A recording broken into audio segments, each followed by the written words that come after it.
This is the Buzz Adams Morning Show podcast. Barstool Talk Daily. Except it's really early in the morning and no booze. For the most part.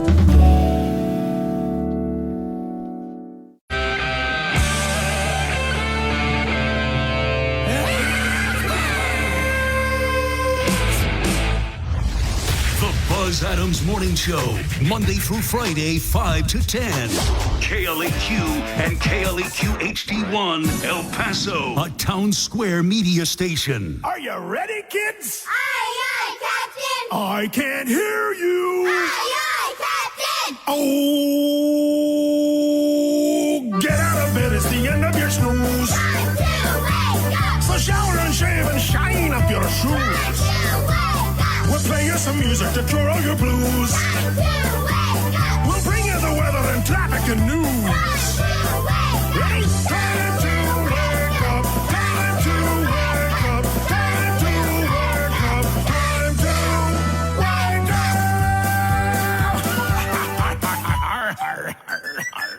up. What day is it? Today is Tuesday. Tuesday. Today's show is for adults only. Say what? But that's what these people do. That's why I'm saying this show should not be on the air. Come on, I haven't got all day! Let's go. What is this? It's showtime. Wake up, El Paso.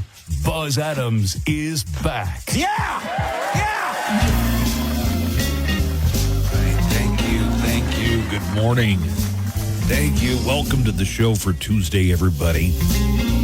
Great to have you joining us. We're getting the show started, getting the day started.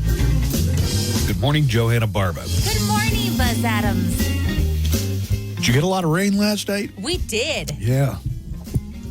Where I live, too. I think there was more rain than the forecast was calling for. They were saying like a 20% chance of rain. It had to have rained on 60 to 80% of the coverage area. Yeah. Forecast today, it's going to continue raining this morning, and then in the afternoon, we also have at least some chance of rain. Let's put it at 15 to 20% across El Paso. This is the golfers forecast brought to you by Painted Dunes Desert Golf Course. 91 for the high temperature, so it's going to cool things even more. Look for 90 as the high temperature tomorrow. I mean, that still sounds hot, but we had days last week that were 15 degrees hotter than that. Oh, my God. Yeah, we had like 104s and 105s last week. So it is going to cool things off. I think we'll still have plenty of hot days ahead. For sure. For Thursday, partly cloudy. We got a chance of rain every day this week, it looks like. So they have really amended the forecast since yesterday. We got spotty rain or partial coverage, it looks like every single day. Friday, looking for a big system of rain to move in. We might really get dumped on Friday. And mid-90s for high temperatures. Over the weekend, also, we're seeing at least some chance of rain every day on Saturday and Sunday. It's going to keep it relatively cool, though. Highs in around 90 or even upper 80s for the weekend. Golfers forecast brought to you by Painted Dunes Desert Golf Course. You can set up all your tee times and reservations online at painteddunes.com. That's painteddunes.com. Or you can call the Pro Shop, 915-821-2122 for Painted Dunes Desert Golf Course. There's another RFK thing today, and this one is just hard to believe. But I guess I'm going to believe it because RFK Jr.'s daughter told the story. Apparently, okay, so what have we learned about RFK just in the past month and a half, 2 months? So he's got brain worms. Brain worms. Ate a dog. Apparently. Allegedly. Also left a baby bear cub. A dead baby bear cub. Baby bear cub. In Central Park as a prank. As a prank. Also, he falcons. Yeah, that's, that I mean, too. nobody counts that as a weird one, but I'm totally counting that. You're falcon. Yes, absolutely. That is a weird one. Don't ask for too many details on this. Okay. It'll scramble your brain.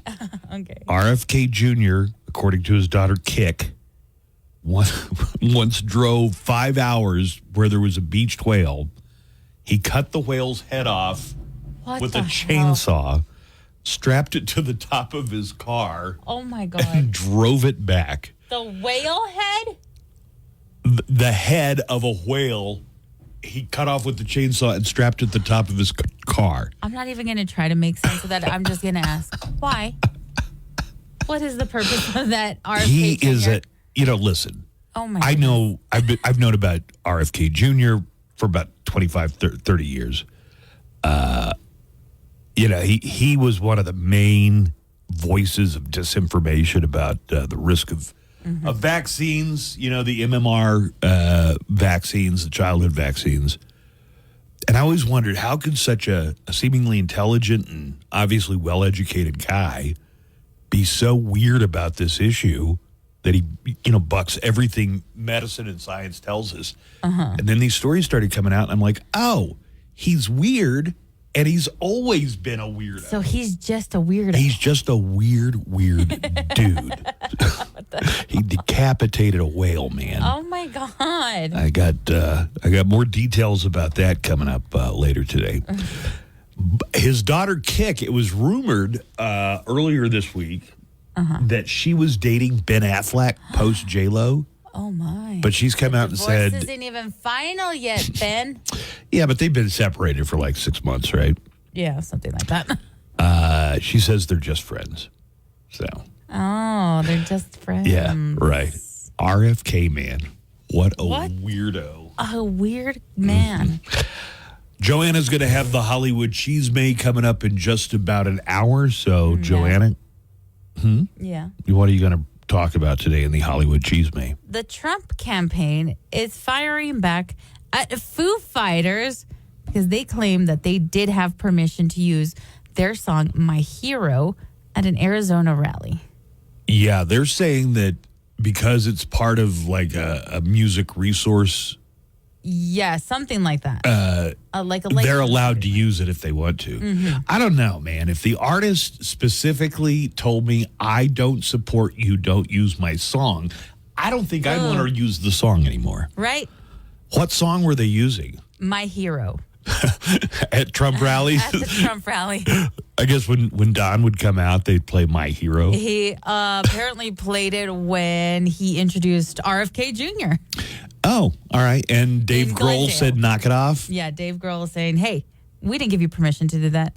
To which a Trump spokesperson tweeted out saying, it's times like these, facts matter. Don't be a pretender. Oh, Trying to be worked in cool. some Foo Yeah. Fighters songs. Okay, I get what you're doing there.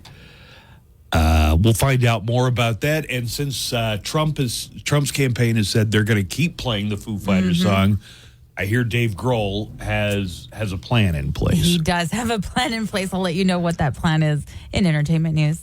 We are going to have a dining deal this week on Friday at 10 o'clock. Our dining deal where you can get half price food is going to go live at 10 a.m. Friday, and it's for Oasis Lanes on the east side.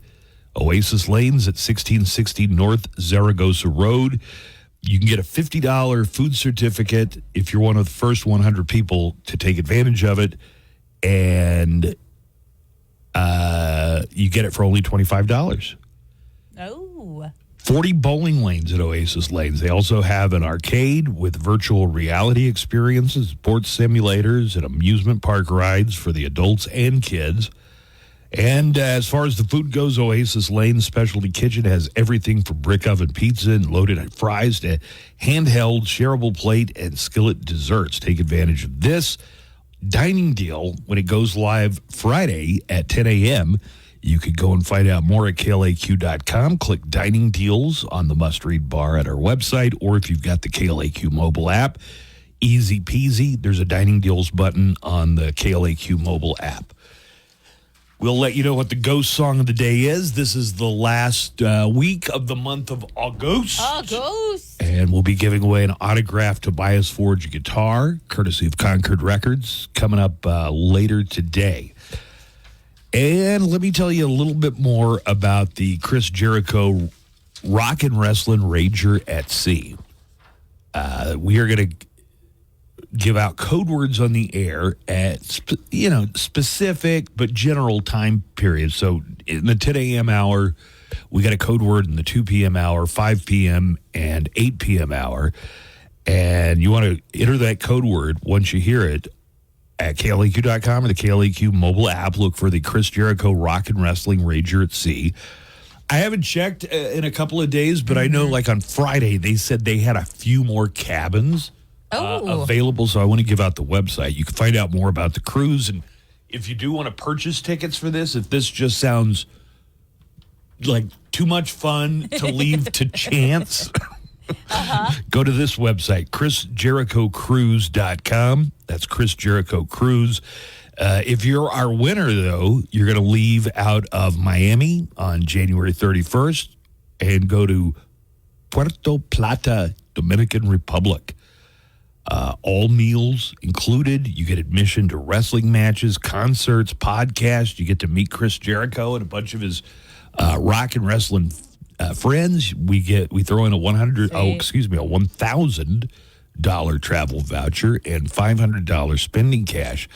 This contest is brought to you by Hotel Indigo, El Paso downtown, where the ultimate staycation awaits you. 325 Kansas. That is Hotel Indigo. I guess if you don't win the cruise, you could always just go stay at the Hotel Indigo downtown for a couple of nights. Yeah. So we're going to have that registration and the code words coming up in the 10 a.m., 2 p.m., 5 p.m., and 8 p.m. hours. Anything else on your mind, Joanna? Not really. It must have rained most of overnight. I mean, the ground was really soggy when I went out. There's usually a river that forms on my street. That river was a-flowing this morning. Usually, whenever there's been rain in El Paso, I give the rock report, which is how big are the rocks that have ended up in the middle of Mesa Street. But I didn't take Mesa today, so I'm not really There sure. were rocks there. Were they? Sure. Would you call them marble size, golf ball size rocks? Maybe golf balls. Oh, really? Yeah.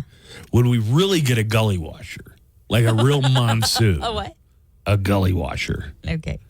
Like the one back in 2000, I want to say 6. 2006. You remember that? I do. There were boulders, man, out in the street. I saw like Like it rained so dumpsters. much that it actually floated the boulders from the Right. center median out to the street. Good morning, Nico and Jimmy. Good morning, Buzz. Nico, The great flood of 2006. you remember it well, I'm Yes, sure. very well. I went to school on the south side of town where it really flooded. And have you heard the latest about RFK Jr.? More worms. No. Oh my God! No, this if dude, you've not Nico. heard about RFK Jr. and the whale, Mister, get ready. In about an hour, I'm going to give you all the details. I can't about wait. it. Because I think at this point, all animals need to be afraid of RFK. Right, Jr. RFK Jr. is like an animal serial killer. Yeah. It sounds like. Well, here's the thing. He didn't kill the bear cub. He said that it had already been hit. It was roadkill when he got the bear cub. He just likes displaying their carcasses in public. And he didn't kill the whale in this story. But we're going to give you all the details So about he's that just coming like up. walking around looking can't for animal wait. carcasses. Just like a serial killer in the making, right? Didn't that what they say Yes. Dahmer did when he was a kid? He was always like Kind of. collecting dead animals. and Also, stuff. Justin Underwood will be coming in today. We've got. I thought it was tomorrow. Did you text him? No, I just thought that we usually set Justin up for Wednesdays. Normally we do, but Okay. he had rescheduled to this week, and this week he's available today. So we'll have Ask a Lawyer coming up in about an hour. We will. We've got that. We've got a true crime report. I've got 3 random facts and good news, bad news of the week, all on the way this morning. Woo! And we're going to have Today in Sound clips coming up here in just a few minutes. The Daily Calendar. Today, August 27th. It's Crab Soup Day. International Lottery Day. So I say maybe win that thing. Then it's National Pots de Creme Day. It's a pot of custard. Merci. It's French. And it's a good day to do something for no reason. Yeah, why's that? Because it's just because day. Okay, then I will. Go for it, dude. That's your daily calendar. This Labor Day weekend, get to a sale. Pulled over. Learn of. That's NHTSA.gov. This message brought to you by NHTSA. Originating in El Paso, for El Paso, the Buzz Adams Morning Show, 95.5 KLAQ.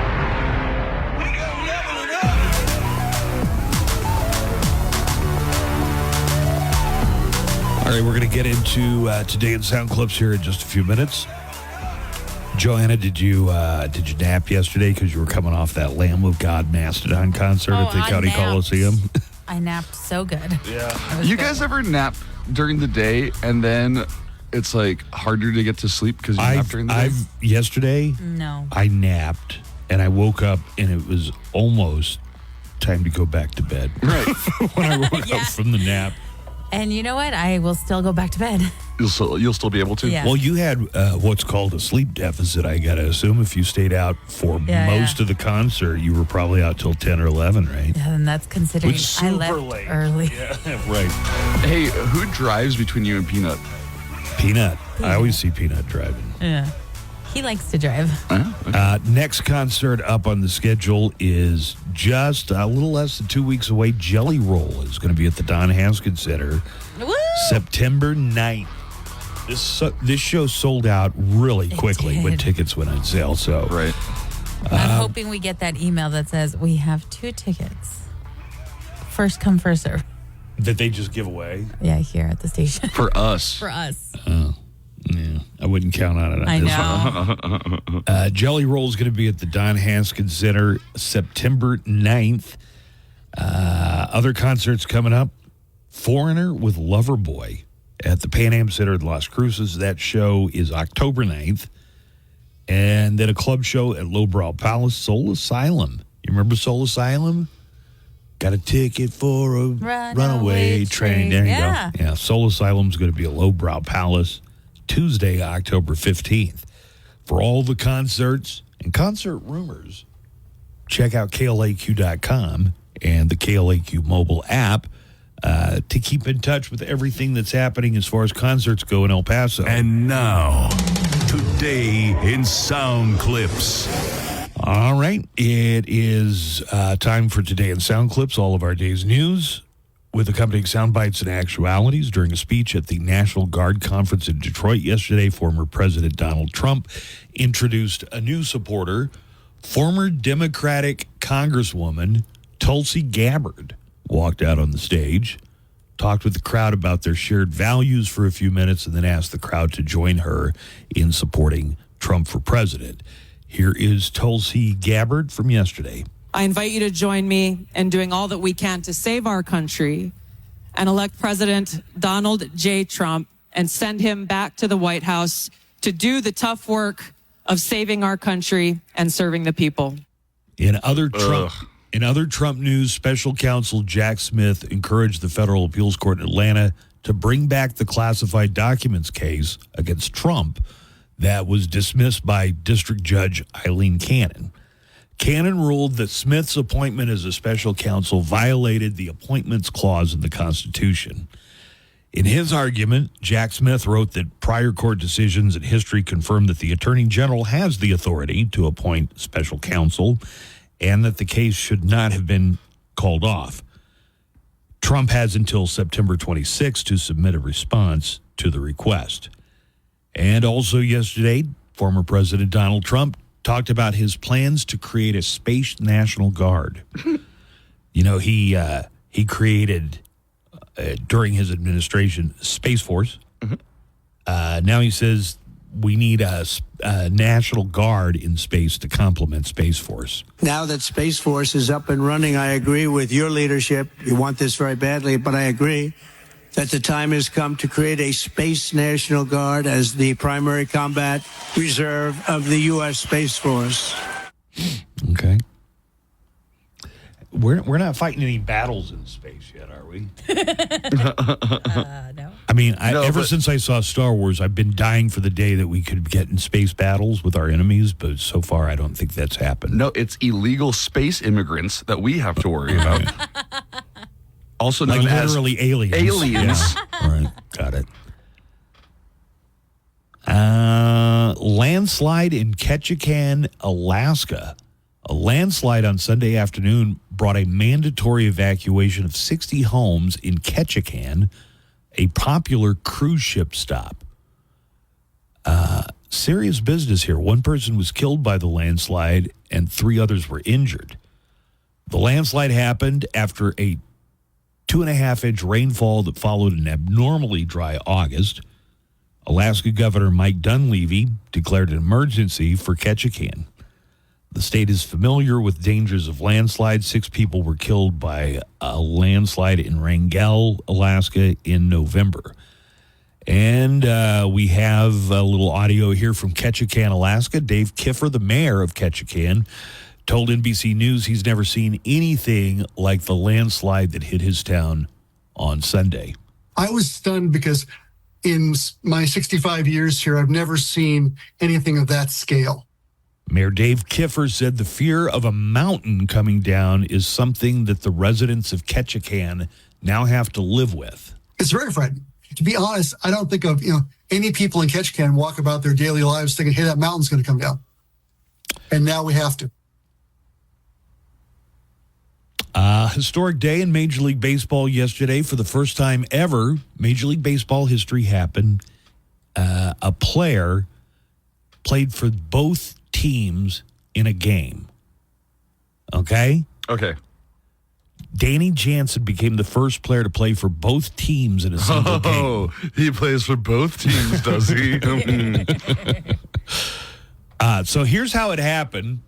The beginning of the game between the Toronto Blue Jays, and that's the team he was on back in June, and the Boston Red Sox got postponed due to rain back on June 26th. Since that time, when they completed the game, he had been traded to Boston. So they concluded that game yesterday, and he was in the Boston Red Sox uniform. So it's not like he got traded in the middle of a game and went and swapped jerseys. But he is the first Major League Baseball player to play for 2 teams. Oh, I'm sure he's not the game. first. Probably not.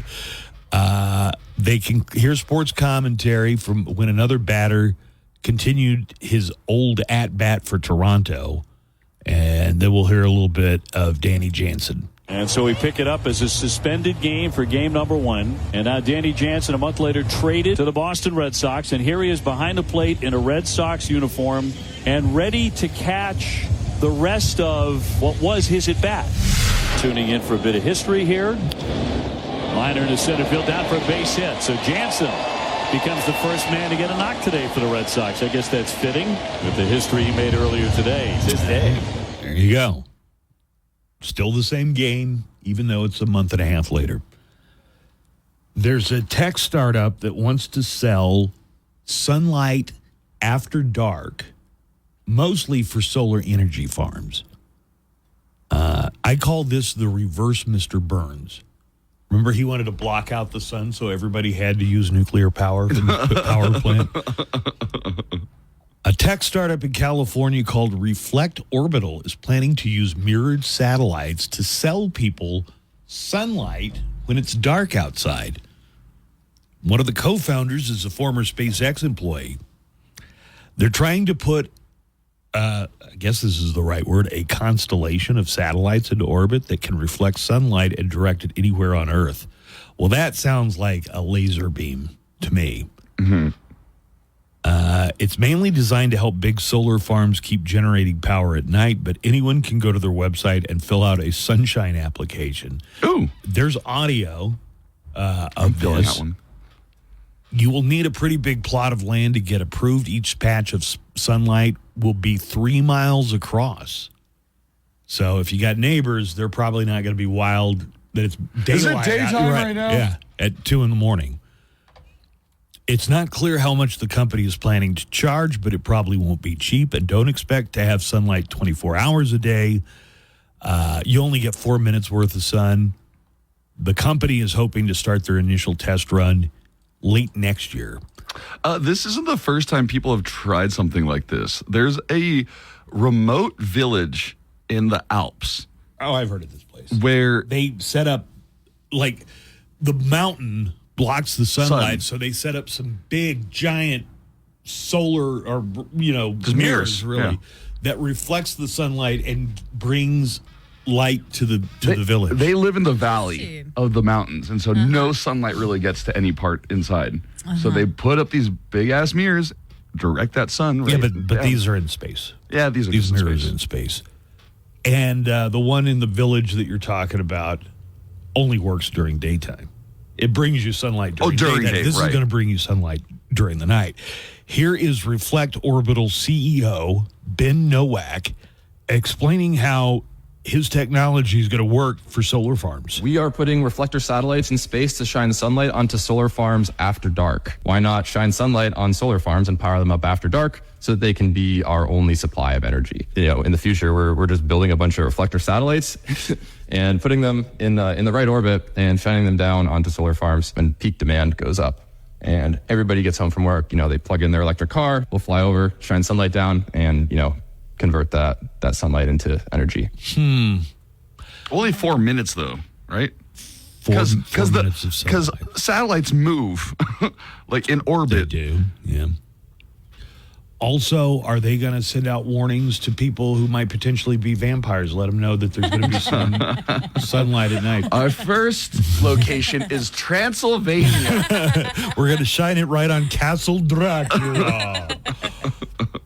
A couple of stories out of New York. A TV news helicopter crew spotted a missing child. They were reporting on the story when the pilot and the reporter both saw the child sitting on a chair on top of a roof. A missing 9-year-old boy in Brooklyn was found thanks to the news helicopter, who saw the child, who fit the description, sitting on the family's rooftop. Here's CBS News New York's Dan Rice talking about how he spotted the boy from the chopper while reporting on that very story. So as my pilot Eric Ross and I were circling around the building, we came across a person sitting in a chair over here on the rooftop. When we zoomed in with the camera, it appeared to be the child that fit the description of the missing child. Now, our CBS New York News assignment desk, they called the police department. They sent officers from the 61st precinct up to the rooftop, and sure enough, they found the child sitting in the chair. They gave us a thumbs up as they went down with the child and were able to reunite him with his family just a few stories below. All right. In New York, this was in Brooklyn, but same goes for Manhattan. If you're going to have any kind of yard, it's probably going to have to be on top of your building.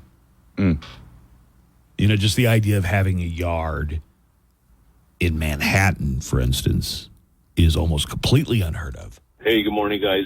Buzz, Nico, you're talking about some sort of sun device. That's right. Didn't the Simpsons do that already with Mr. Burns? Yeah. So take one last look at the sun, Springfield. All right, have a good one, you guys. That was kind of a good voice. I'm not sure who he was trying to do right there. Mr. Burns. Okay. That was a good voice. I don't know. Yeah, that's why I call this solar tech company. They're trying to pull a reverse Mr. Burns. Mr. Burns wanted to blot out the sun, so you had no choice but to use his nuclear energy. Oh, boy. New York City woman spoke about how she quit her job teaching. She had been a teacher for about 10 years. I was going to bring this. Is this the one that she became a Hooters girl? Yeah, she's a Hooters waitress. She said she made $1,000 in 2 days. I was going to bring this up to you yesterday, again, thinking you're going to think this is so stupid and you will never put this. No, but even if it is in the prep, it seems like a story he would think is stupid, right? It depends on how many sound clips we have and how much time I have. Honestly, it has to do with how many sound clips we have. If we have an ample number, I need to kind of make it stretch, so I'm doing a Hooters story, okay? I've decided I'm just going to pull the curtain back on everything that goes on in the show. Why do you guys play replays? Well, I'm kind of lazy and have to go to the bathroom sometimes. Yeah. That's all. Pull the curtain. Here is Alison Chavez talking about how she ended up working at Hooters after being a teacher for a decade. Hi, my name is Allison. I'm currently working at Hooters. I left my 10-year teaching job when I was in elementary school, special education, teaching for 10 years as a teaching assistant. I wanted to make a career switch into tech, so I did that leap of faith. I entered a boot camp. Unfortunately, it didn't work out with applications. I'm still currently working getting into tech. What I like about working at Hooters is the fact that it's flexible. I like to network, meet different people, cost me more money than I've been making when I was teaching. So I delved deeper into this article. Your parents are probably proud of you being a teacher. She's okay. She's very hot. She's super hot. Did you see? Did you look at the picture? I did. Yeah, I had to click on the link to see what she looked like. She's fine. She says she went from out of my league. Let's put it that way. Yeah, she went. Both. Anyway, she went from making $2,000 every 2 weeks or month. Yeah, probably a month. So $1,000 every 2 weeks for what? That's only $500 a week. That doesn't make any sense. For teachers, you think they make more? Like they don't make more than. God, how could you ever 30,000. teach in New York City or San Francisco or Honolulu for that matter? How can you afford to be a teacher and live in those super expensive cities? Well, and then she says at Hooters she can make $1,000 in a day or 2 days. I know a way she could make $2,000.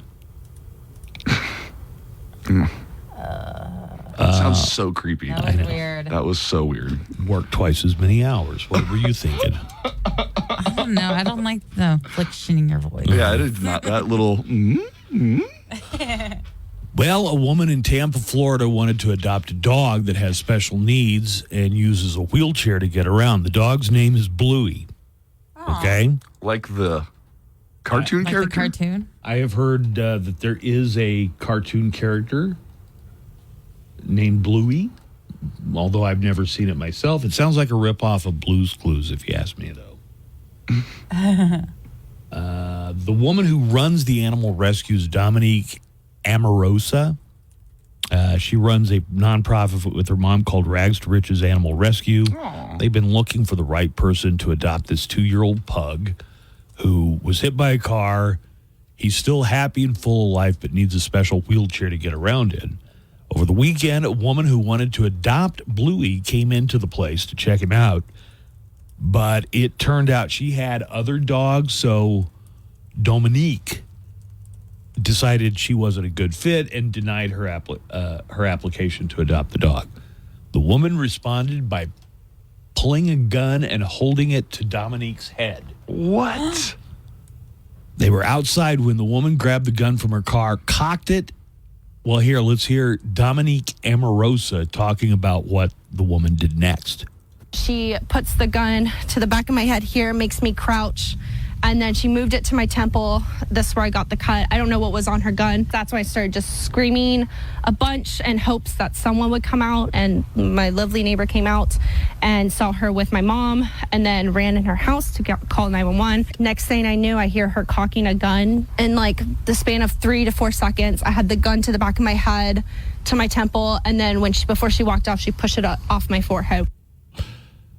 Police tracked the woman down and confiscated the gun.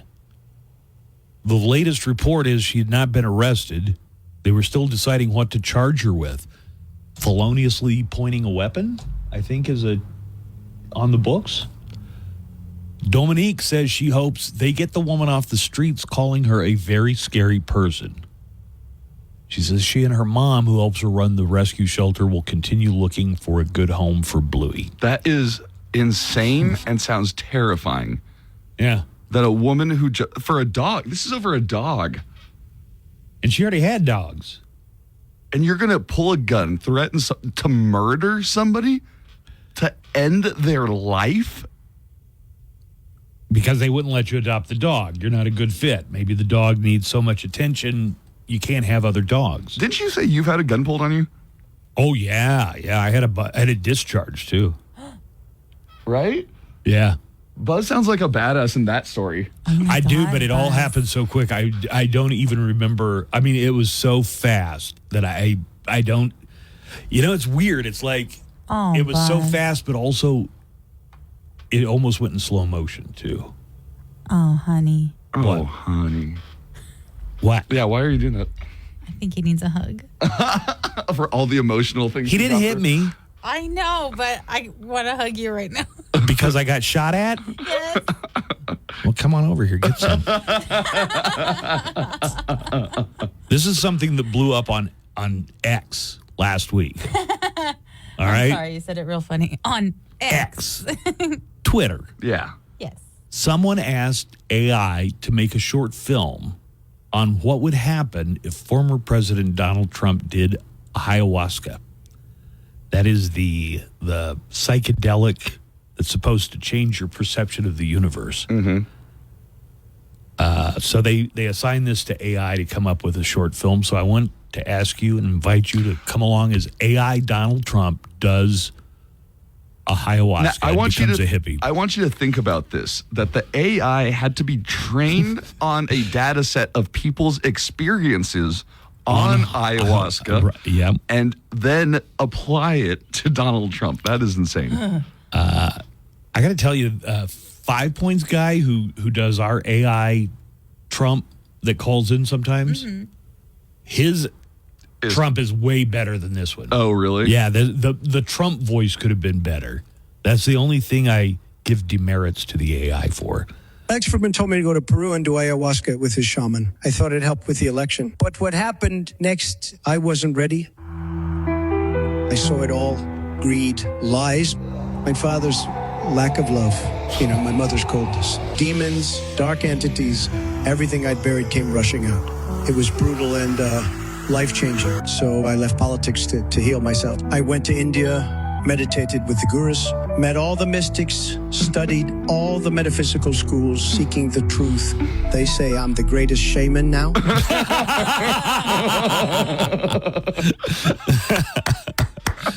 But it would have been better if the AI sounded more like it would have. Right? Okay. So is more than Park Racetrack and Casino. Keep it fun. Play responsibly. Need help? Call 1-800-572-1142. Live from the KLAQ studios, the Buzz Adams Morning Show. Courtesy of Glasheen, Vyas, and Inderman Personal Injury Lawyers at GVILaw.com.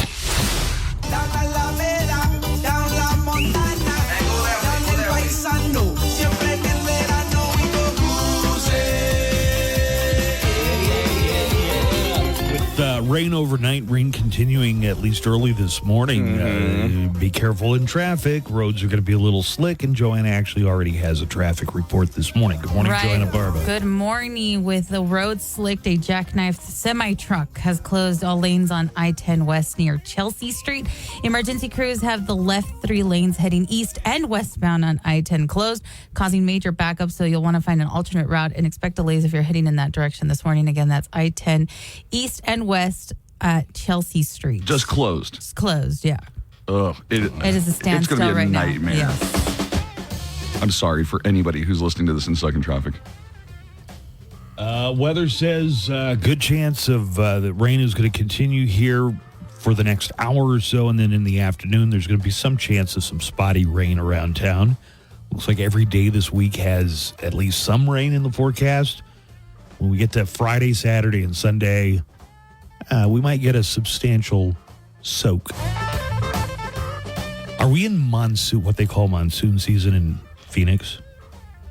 Have you ever heard of El Paso monsoon season? Yeah, I think it's August. Yeah. September-ish. Anytime, anywhere I go, it's monsoon season. From the weekend box office, Deadpool and Wolverine reclaimed the top spot at the box office, while The Crow was a massive flop.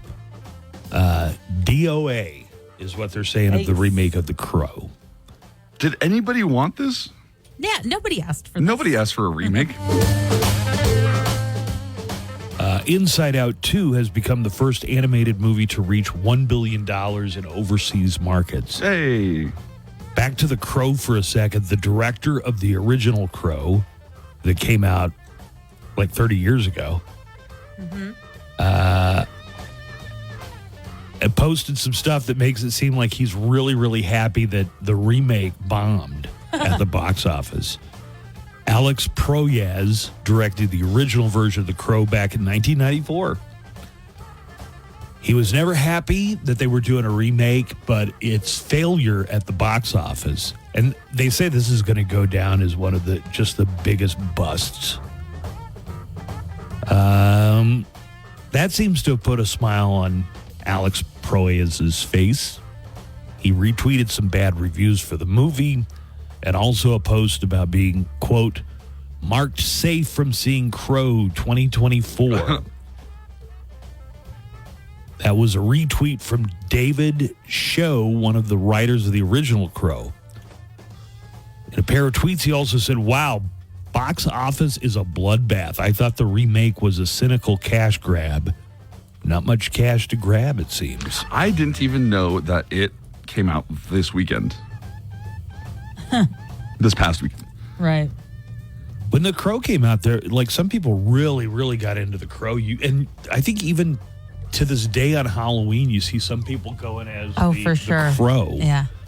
Like that has been a consistent Halloween costume for some people. So some people did love the first movie. It has a 20% on Rotten Tomatoes right now. Yikes.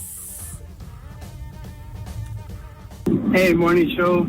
It's Big Paulie, man. I'm calling about the people who managed to cancel the Acolyte series. You know, I haven't even watched much of the first episode, but even then, I enjoyed every bit. You know, I enjoyed the half of the episode that I watched, and I plan to continue watching it. And I can't believe these toxic fan bases, man. How are they gonna go on and just persist for more content, receive it, and criticize it and cancel it because of some bigot or misogynistic views, whatever it may be, man. That's ridiculous. Anyways, there's a petition you can sign up. There's I believe it's to bring it back. They're trying to, at least. You could just look it up online, the Acolyte series petition to bring it back. Thanks, guys. Anyways, love you guys. Wait, you didn't even see a full episode, though. Right, dude. Like, I saw every episode all the way through, and I got to tell you, it was mid. Not, it was not. It was meh. It was not mid. great. Yeah, mids. Mid. Yeah, it was mid. Do you blame Kathleen Kennedy and the woke stuff? Because some people are blaming that. Chick in it. Make it gay. Make it gay and super lame.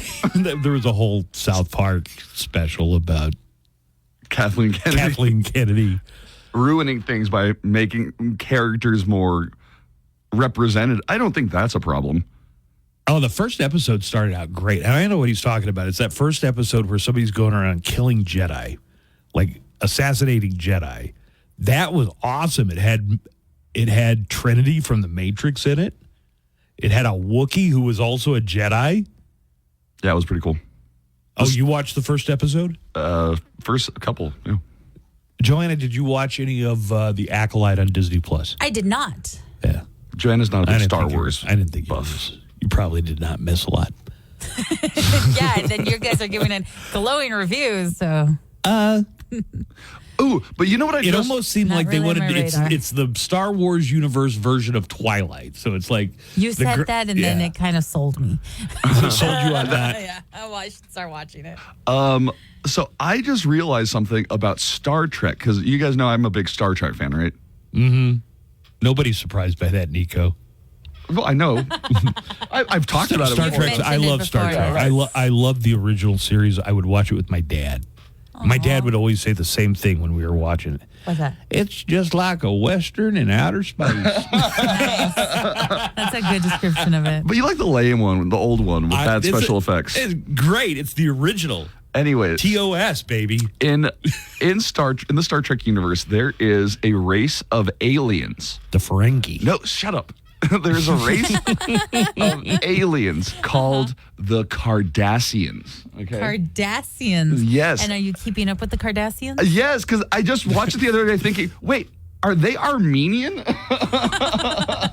Your people were in space. Are the Kardashians aliens? What was their... That would explain why that ass is out of this world. What was their deal? Like every race had... Like the Klingons are warlike. The Ferengi are greedy. What were the big asses? Big ass. The Cardassians had big... No. They were like the Nazis. The Cardassians were the Nazis? Yeah, and then they were very against the Bajorans, which were like the Jews. And they enslaved them and stuff. I thought the Ferengi, like some people said, is like the Ferengi who had these sharp teeth and they liked were money. Like That's every anti-Semitic trope. No. You've never heard people say it's like... No. I had never heard that before. Comparing the Ferengi to Jewish people, no. Joanna, I have the good news, bad news of the week. I want to get to that. And I know I probably didn't give you a heads up soon enough, but if you could bring up the music, we're going to take a look at news stories that have been, there we go, have made some headlines here in just the past few days. For every dark cloud, there's a silver lining. The glass sometimes is half full and half empty. There's two sides to every coin. This is the good news, bad news of the week. Are you ready? Yeah. Good news. Yeah, I guess so. Good news. A Connecticut woman is in the Guinness Book of World Records. She has tattoos covering 99.98% of her body. So congratulations. Congrats. Yeah, that's great. Oh, what's the bad news? And the bad news is somehow that is still not as desperate a cry for attention as that guy that wears a fedora out to the club. Nice. More good news. A 2,500 carat diamond was found last week in Botswana. You reported on that. Yeah. What's the bad news? Ben Affleck says that it had been discovered 6 months earlier. It might have been able to salvage his marriage to J-Lo.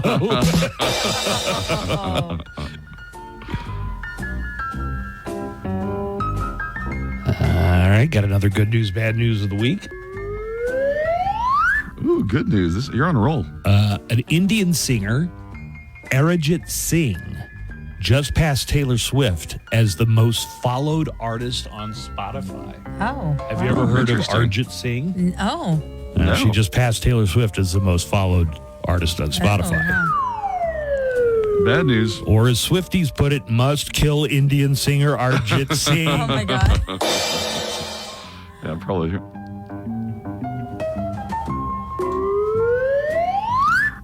This is a bizarre story, but Joanna reported on it last week. Chick-fil-A is planning to start a streaming service. Yes. Weird.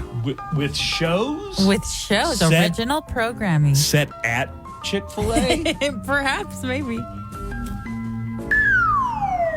Bad news. What's bad? It'll be the only streaming service that's off the air on Sundays. And nice. Listen, these are just rumors, but here are some of the shows that the Chick-fil-A streaming service is supposed to have, okay? A Clockwork Orange. Okay. Poultrygeist. Let me try that one again. Poultrygeist. A Few Good Hen. Nice. All right. And finally, Young Shelled One. Oh, shelled. I see. Hey, what about just Chicken Run? Yeah, just show Chicken Run over and over and over again. All right, let's take a break. We'll come back. Joanna has Hollywood Cheese May in the next hour, but I have to tell you, there's another story about RFK Jr. that's apparently true that is somehow more bizarre than the brainworms, weirder than the baby bear in Central Park, more disgusting than eating a dog. RFK has been accused by his own daughter of beheading a whale and strapping it to the top of his car so that he could take it home and have a whale's head. Oh, man. This is according to his own daughter. I wish you had saved that for, for what? As a tease. I know, you shouldn't have said it. There are more details here. Yeah, I want to know everything about I this. told him I want to live react to this. She goes into details about how disgusting the car ride back from the beach was. I could imagine. So we're going to find out about RFK Jr. and the decapitated whale's head.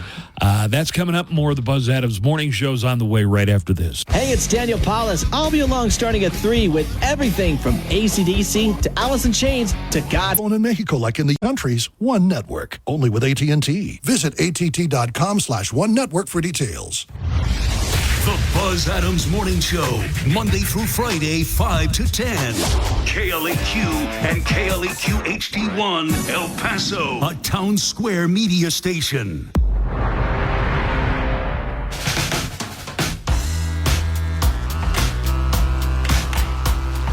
All right, Attorney Justin Underwood is coming by this morning from law offices of Wyatt Underwood, and we'll take your phone calls and answer questions. It's Ask a Lawyer with Attorney Justin Underwood coming up. And we've gotten a few neckline calls already today. Let me give out both numbers. And I'll give out the studio line. First of all, if you have a question in about 30 minutes for Ask a Lawyer, use the studio line. Also for any contest we do, or if you want to go live on the air with us. Studio line number is 915-910-4995. That's 910-4995. And the neckline where you can leave a message for the morning show anytime, night or day, over the weekend, doesn't matter, 24 hours a day. Neckline is available at 844-805-NECK. That's 844-805-6325. And let's get a couple of calls here. Yeah, I love Star Wars, and it's nothing against. I'm not one of those people like the whole character thing or whatever, but it's just getting oversaturated at this point. It's kind of, I think it's just they're doing so much, and it's just they're oversaturating the storylines. They're getting rid of some storylines. It's just at this point, it's kind of hard to watch. I gotta be honest. I didn't think the last three movies were great. In fact, the final one of the movies, I couldn't follow what was going on. And I watched every movie. You shouldn't have to. If you watch every movie that they put out, you ought to be able to follow along the plot. What's going to happen? Yeah. Do you remember that last one? Yes. Did that make any sense to you? Not at all. No. Yeah, me neither. Oh, good, because I'm not that big with Star Wars. Like, I don't watch all these other specials and stuff. So when I didn't understand it, I thought it was just a me thing. No, it was a me thing, too. Hey, Mosho, you guys, I love calling in with random topics. I really do. I know Buzz dislikes the Tesla truck. I don't blame him. I didn't say I disliked it. Yeah, you did. I said it looks like a stainless steel urinal from a Texas road stop. It's a fingerprint magnet. Why would you put stainless steel on a vehicle? It's a fingerprint magnet. The Tesla truck, what's it called? Tesla? Cybertruck. He says is a fingerprint magnet. Every time I see a Tesla truck owners, I know you're listening, the first thing I focus on your truck is all the fingerprints all over it. It's disgusting, gross. Anyways, I just recently I've been seeing these on TikTok for the last 2 to 3 years, but just recently in El Paso, Buzz, Nico and Joanna, I saw a key truck. I think it's called a key truck. The miniature Japanese trucks. I saw a Toyota one with Texas license plates in the downtown area on Montana and Mesa Street. Now, Buzz, you want to talk about a 1980s Kenmore refrigerator on wheels? Yeah, take a look at those key trucks, buddy. That looked like a 1980s refrigerator rolling on wheels. Anyways, have a good one, guys. Key trucks? Oh, yeah.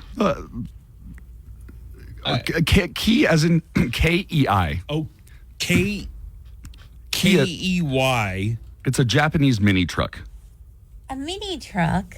Yeah, I've seen those around. Those for years. K-E-I, not K-E-Y, right? Yes. It looks like a little shrunk down Mack truck. Yeah, like a Mack truck. Yeah. I don't know, man. When I see somebody driving a Cybertruck, I'm always expecting RoboCop to get out of it. Joanna's going to have the Hollywood Cheese Mail. Let me give one more call. And I got to tell you about RFK and the Jr. and the Whale. Yes, please. I will. Hey, Buzz and Nico. Do you guys think that it says nothing about today's current Democrat Party when you have Democrat royalty like a Kennedy saying he doesn't recognize the party, when you have Tulsi Gabbard saying she doesn't recognize the party, and most recently Brett Weinstein, who's a huge Democrat, saying he is not going to support the Democrat ticket because they stand for censorship and everything else that he does not recognize as the Democrat Party because they moved so far left? Or are they all just a bunch of weirdos looking for power? Yeah. Later. Yeah, I think J.D. Vance, who had criticized Donald Trump thoroughly and even speculated that he could be American Hitler, I think he saw an open door for him. Well, okay. RFK Jr. reached out to the Harris campaign, first of all, and they rebuffed him, so he went over to the Trump campaign. I think the whole premise of his call was, do you think that these people turning to the Republican nominee, Donald Trump, is a sign that the Democratic Party is different or changed? Dude, no. These people are weirdos and outliers. RFK Jr. has been an embarrassment to Democrats and his family. I mean, if you want to talk about the Kennedys, every Kennedy who is an RFK Jr.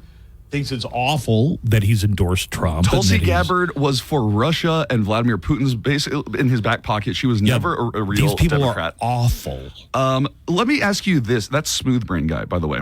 There is an article out from the Bulwark, and they're saying they served with Trump and saw the crazy. They should endorse Harris now. And it has a picture of Mike Pence, Rex Tillerson, John Bolton, John Kelly, John Bolton, and H.R. McMaster. What does it say to you that so many, at least 16 top White House people who worked with appointees have come out and said things like he should not be anywhere near the White House ever again? I don't know that that's ever happened. I mean, sure, after Nixon, a lot of people wrote books about Watergate and stuff.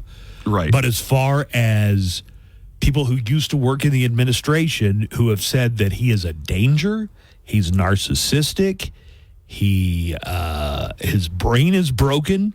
Right. Multiple cabinet officials. So if I'm going to admit, I guess Tulsi Gabbard was a Democrat and now she endorsed Trump. Are you going to be honest enough to admit that there is an unprecedented number, a minimum of 16 top Trump White House officials who have spoken out against their boss? Right. That should be a huge red flag for anybody who wants to vote for Trump again, that so many people in his last administration don't think he's good again. And let me ask you this, Smooth Brain. Do you think the fact that Adam Kinzinger, Liz Cheney, Mitt Romney, all of these Republicans who says they don't recognize the Republican Party anymore? I'll tell you this. I'll see your Tulsi Gabbard and RFK Jr. and raise you a Mark Esper and a John Bolton and a Attorney General Bill Barr, John Kelly, Defense Secretary Jim Mattis, Mike Pence, the Vice President. Trump doesn't even have the support of his Vice President.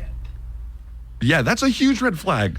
So if I'm going to be honest enough to acknowledge, Tulsi Gabbard, I guess, has left the Democratic Party, are you going to be honest enough to say, how about all these people who worked for him in the White House that he appointed who say he should not be allowed anywhere near the White House? They're just haters. They're just haters. I'm sure there's some kind of rationale for all of that. But thank you, Smooth Brain. Let's hear about Appreciate the call. Crazy RFK. Dating is hard. During election season, forget about it. So if you're a Democrat looking to date other Democrats, try demdates.com. At Demdates, you could be a he, him, his searching for a she, her, hers, or maybe a they, them, theirs trying to match with a she, her, they, them, or even a he, she, they. You could be LGBTQ looking for an AOC, or a single mamala who desires a man who's not only in touch with his feelings, but also believes billionaires should pay their fair share. We support your right to choose at demdates.com. Membership is easy. If you can pronounce Kamala's name correctly, you're in. Not available in Texas, Florida, the southmost of the Midwest, and Idaho. Demdates.com, where libs find love. We got a break. I'm going to tell you about this story. It comes to us from RFK Jr.'s daughter, his daughter, Kick. And it involves a dead whale, a chainsaw. Of course it does. And the family car. Jeez. RFK Jr. decapitated a beached whale, according to his daughter. But you say there's more to this than just that. That, to me, is shocking enough. Yeah. Just how he got it back to the house is kind of weird.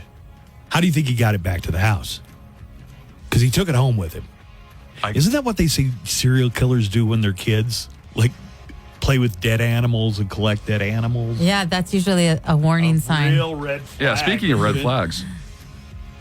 Yeah, just think about how he got a whale's head back to his house, A according to his whale's daughter. vagina. A whale's vagina, San Diego. All right, let's take a break. More of the Buzz Adams Morning Show's coming up right after this. Hey, it's Chuck, your host for Loudwire Nights. Tonight at 7, we will rock the borderland with the best rock ever made and the best rock being made. Special guests, birthday and anniversary celebrations, and every night at 10. Requires eligible plan, need coverage, and other restrictions apply. Visit att.com/one network for details. Oh, we're back.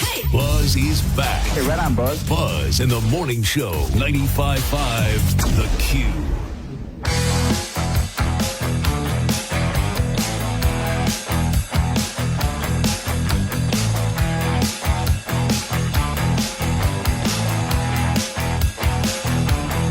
Sitting in my car for 2 hours, you know that's too long.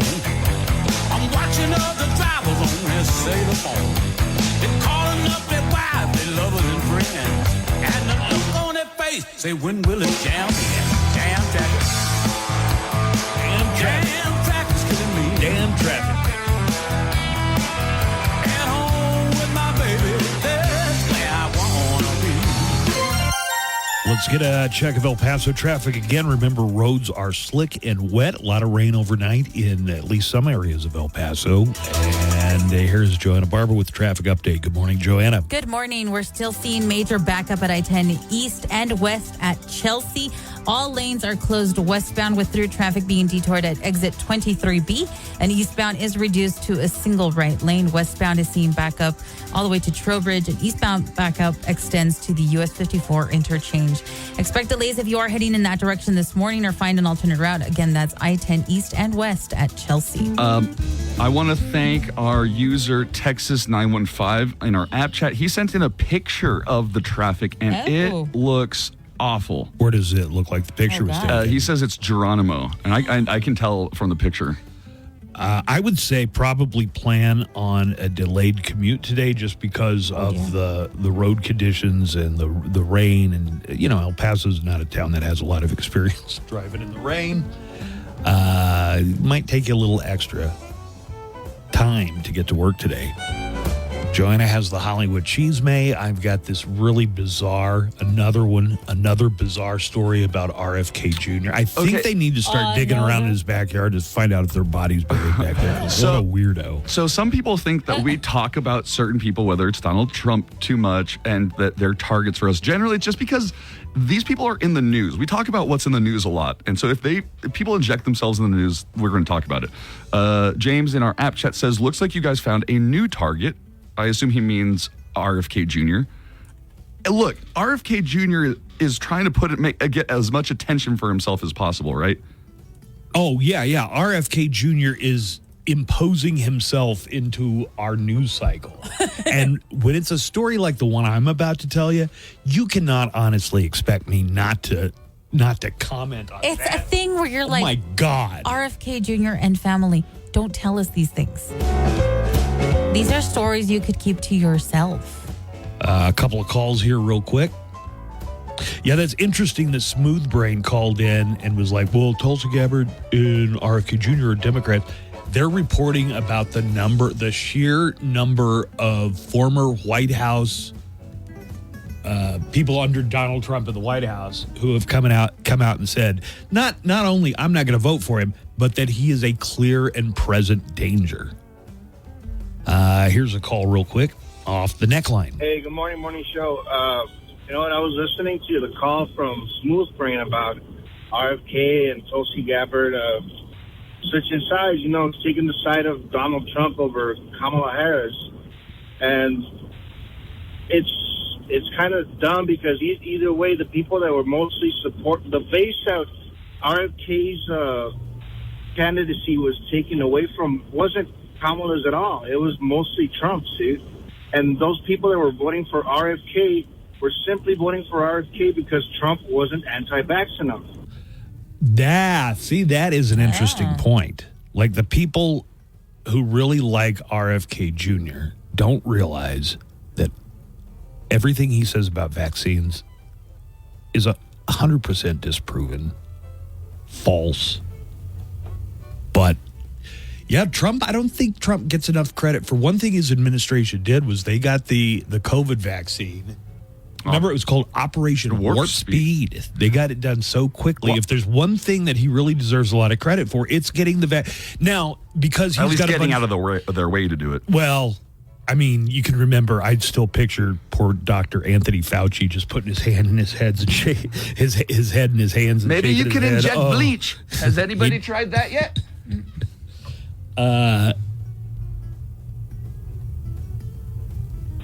And I don't know, people just seem to forget that they overlooked that. They overlooked the fact that they weren't going to vote for Trump because Trump is a huge vaccine guy. He actually helped with the Operation Warp Speed. I think you're more accurate. He got out of the way enough that the pharmaceutical companies were able to come up with this vaccine. Right. Do you remember the one where he had all the doctors, and one of the doctors was like the demon seed lady from Dallas? Mm-hmm. She was some kind of weird doctor. And so, I mean, the fact that they're saying, RFK is deflecting from the Democratic Party, like, bro, that constituency that was going to vote for him is practically going to do nothing because either way, those people were primed to vote for Donald Trump. Yeah, if you're a Trump supporter and RFK supporter, you think it's great that these two have gotten together. I don't think you fully understand what's going on. Except they weren't going to because he wasn't into vaccines. That's it, dude. Don't delude yourself into thinking that otherwise, dude. They're just Republicans. That's it. Tulsi Gabbard, who cares about Tulsi Gabbard, dude? Ni en su casa la conocen. Nobody gives a damn about it. All right, guys, later. What did he say, Joanna? Ni en su casa la conocen. They don't even know her in her own house. So I'm an independent. I've always been an independent. I've voted for Republicans. I've voted for Democrats. I don't think I've ever had an election cycle where I voted for just one party. For example, I voted for John McCain in 2008, and I voted for Obama in 2012, I think it was. So, long story short, I'm pretty up across the spectrum. Both parties typically have something I like and don't like, for that matter. Anyway, I've come and I have a lot of friends that are Trump supporters, a lot of friends, and I don't judge them for it, but they are. But I've learned the common consensus among Trump supporters, not all, but most of them are high school educated. Critical thinking isn't exactly an in-depth background for them. Ouch. You know how much offense Trump supporters who only have a high school education would take at those comments, right? I don't think he's wrong about so far. Well, polls do show that if you're a college-educated male or female, you're less likely to support Donald Trump. If your education was, just high school or lower, you're more likely. But I think a lot of people would take umbrage at that. My brother is I know people in college that were absolute knuckleheads. Included in this, and when you try to show him facts for anything, he immediately dismisses it, like saying it's just biased media. Or once you show him video or documentation, he believes that it's not true. The conspiracy theory movements and all those things that Rush Limbaugh notoriously championed back in the day is just grown and blown up. And my people like my brother and other Trump supporters mainly get their news from these opinion hosts who spout these things. Like January 6th, I was there, by the way. You were? And as a government official, January 6th was a bunch of Trump supporters trying to storm the Capitol building, and they put off this narrative about conspiracy theories about Antifa and undercover FBI. Yeah, of course. But these are all coming from these talk show hosts, and these talk show hosts gear their messages toward these high school educated people that don't, that don't understand critical thinking. They don't understand they don't want to. They believe truly in biased confirmation. And that's unfortunate, but that's where we are today, and that's why you see so many people like that. That's why the Republican Party is so against college and higher education. That's what I believe anyway. Yeah, that is a weird swerve. The Republican Party became the party of anti-higher education. It's just a really bizarre... To play devil's advocate, they would say, well, the modern university is just this leftist liberal institution that's trying to brainwash my kids. Why would I want to send them there? To get college education, I guess. A liberal brainwashed education? Can you see how somebody would be insulted by what he's saying? You can be insulted and him not be wrong about it. So you think he's right? I think he's right, and I think people can still be insulted. I'll say there is another level that you get to in college where they really engage your critical thinking if you are wise enough to accept it and learn along. You know, it's like I said on the podcast the other day, and I said as soon as it was out of my mouth how bad it sounds. Oh yeah, so Joanna, we were talking about paranormal stuff on the Thursday podcast. Oh, the Bermuda Triangle. Yeah, we were talking about the Bermuda Triangle. Okay. And we were talking about paranormal phenomena and things like that. And Buzz, this is how he starts. I don't think I'm smarter than anybody else. Okay. I just think I organize my thoughts better. I said I know how to order my thoughts in such a way. Do you, though? Well, that makes it sound worse. That's Homelander over here. I'm smarter than all of you. I'm still smarter than No. I think you're missing the point. What's the point? I just know what faulty logic is. And, I'm not an especially smart person, but I did learn how to... Pattern recognition. First of all, check your own bias. That's I'm important. not what you would call a smart man. I'm not what you would call a smart man. But look, here are some I'm of the things. dumber than that. I'm simple Jack. You make me happy. Here's the thing that I think about This is how dumb I am. Is pattern recognition. If so many of Donald Trump's former people he appointed. You ignore all of these former Trump White House workers and latch on to Tulsi Gabbard and RFK Jr., who I now have to tell you about. But you don't remember these other people. See, that's a bias. I now have to tell you about. That is a bias. And if you pointed them out to people and the Trump supporters and said, look at all these people. That's the fake media. That's the fake media. Yeah. Those people are haters. It's like, nothing's going to get through. RFK Jr., according to his daughter, once cut the head off a beach whale. Jesus. What is it with this guy and the animals? Yeah, seriously, dude. Keep him away from animals. I mean, in some ways, maybe it's an environmentalist thing. Like, I don't want anything to go to waste. No. This dude is seriously weird. I knew he was wrong, but I didn't know how weird RFK Jr. was. This guy has flooded the news cycle in just the past couple of weeks with everything from brainworms to dead baby bear cubs to eating a dog. And now we have a dead whale's head. In 2012, RFK Jr.'s daughter, Kik, by the way, she's not dating Ben Affleck. There was a rumor that Kik was dating Ben Affleck. In 2012, Kik did an interview with Town and Country. She said that when she was 6 years old, they heard that a dead whale had washed up on the beach in Hyannisport. So they drove 5 hours, her and her dad, to the beach where her dad, RFK Jr., cut the whale's head off with a chainsaw, strapped the head to the roof of the car, and drove back home with it. Because, that's normal. This is not going to help Trump's campaign shed that image of being weird. I mean, because this dude is seriously weird. These are weird stories, right? Yeah. Kik said every time we accelerated on the highway, whale juice would pour into the windows of the car. It was the rankest thing on the planet. We all had plastic. What am I going to do? Waste it? Listen to this. Don't waste the whale head. We all had plastic bags over our heads with mouth holes cut out, and people on the highway were giving us the finger. But it was just normal day-to-day stuff for us. Someone's driving next to him like, is that a Kennedy? With a dead whale head? Why did he do it? Yeah, why? I want to know the why. According to his daughter, Kik. Kathleen, actually. Yeah, Kathleen. Kik. She says it was because he liked to study animal skulls and skeletons. Yeah, just like a young Jeffrey Dahmer. You know who else did that? Murderer. Yeah, right. Serial Psychos. The Candy Man. Like, that's the kind of thing Dexter would do, man. Oh, I watched all of Dexter, by the way. Oh, did you like it? Yeah. It's real good, right? It is good stuff. The first couple seasons, at The least. first couple Anyway. yeah. During those last ones, I kind of just like kept fast forwarding. What do you think he tied? Just like rope?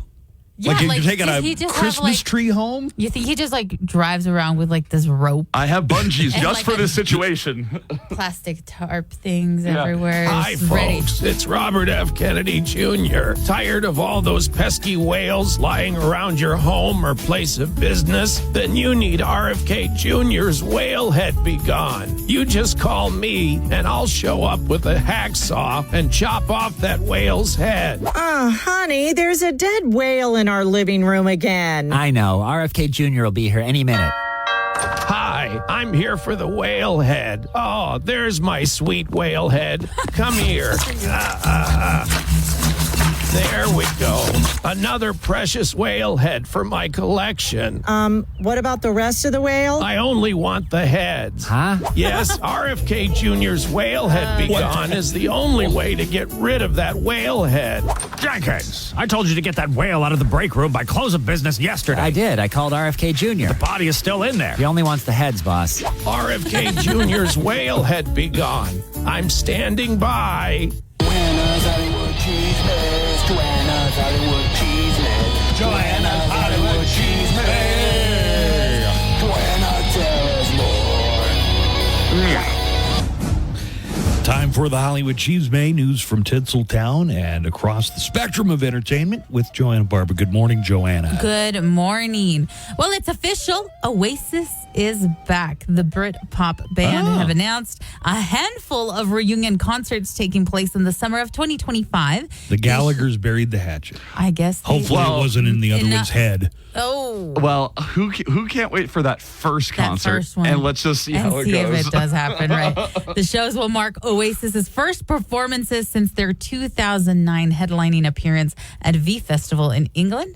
Dubbed Oasis Live 25, the first reunion shows are slated for the UK and Ireland in July and August of next year. Additional plans are underway for Oasis to play concerts in other continents outside of Europe later next year, according to a press release. Along with the show announcement, Oasis provided the following comment in a press statement that says, quote, "The guns have fallen silent. The stars have aligned. The great wait is over. Come see. It will not be televised." That's what you think. Right. God, what did they sing? Anyway, here's Wonderwall. Champagne. Wonderwall. Okay. Champagne Supernova. Champagne Supernova. Oh, were you going to? I wanted you to play Wonderwall. Don't Look Back in Anger. You know, people who are into Oasis could name 40, 50 Oasis songs. For sure. I bet. Supersonic? Supersonic? Yeah. I don't remember that one, but yeah, I'm not as big a they have Oasis Or are you fan just as looking up others. songs? Yeah. Check out Champagne Supernova. It's a good song. Remember that movie where the guy gets hit by a car and he wakes up and he's the only one that remembers the Beatles ever existed? Oh, yeah, And he yeah. goes online and he finds out also, that's weird, Oasis also doesn't exist. Yeah, they should make the next movie about that, like Yeah. Oasis. A world where Oasis never A existed. world where nobody knows what Wonderwall is. The Batman is heading back to theaters tomorrow to get everyone ready for the debut of The Penguin on HBO. That debuts on September 19th. Other than having another chance to check the film on the big screen, you'll also have an opportunity to pick up a unique popcorn bucket and cup. That's right, the Batman has now entered the popcorn bucket wars with a working Bat Signal bucket. AMC theaters will have the Bat Signal popcorn bucket available tomorrow that will sell for $34.99. A new collectible cup of the Batmobile will also be available for $11.99, but a combo can be purchased for $44.99. How much for the popcorn bucket? $34.99. And you know, it's the value of the popcorn in there is probably like a couple of cents. Yeah. But these will sell immediately, like on eBay for like $100. I think this is a thing you eventually throw out. Like you spend all this money for it. Imagine, maybe like, even you buy it on a when you're- secondary market, but somewhere down the road, you just look around and you're like, I can get rid of these goddamn popcorn buckets.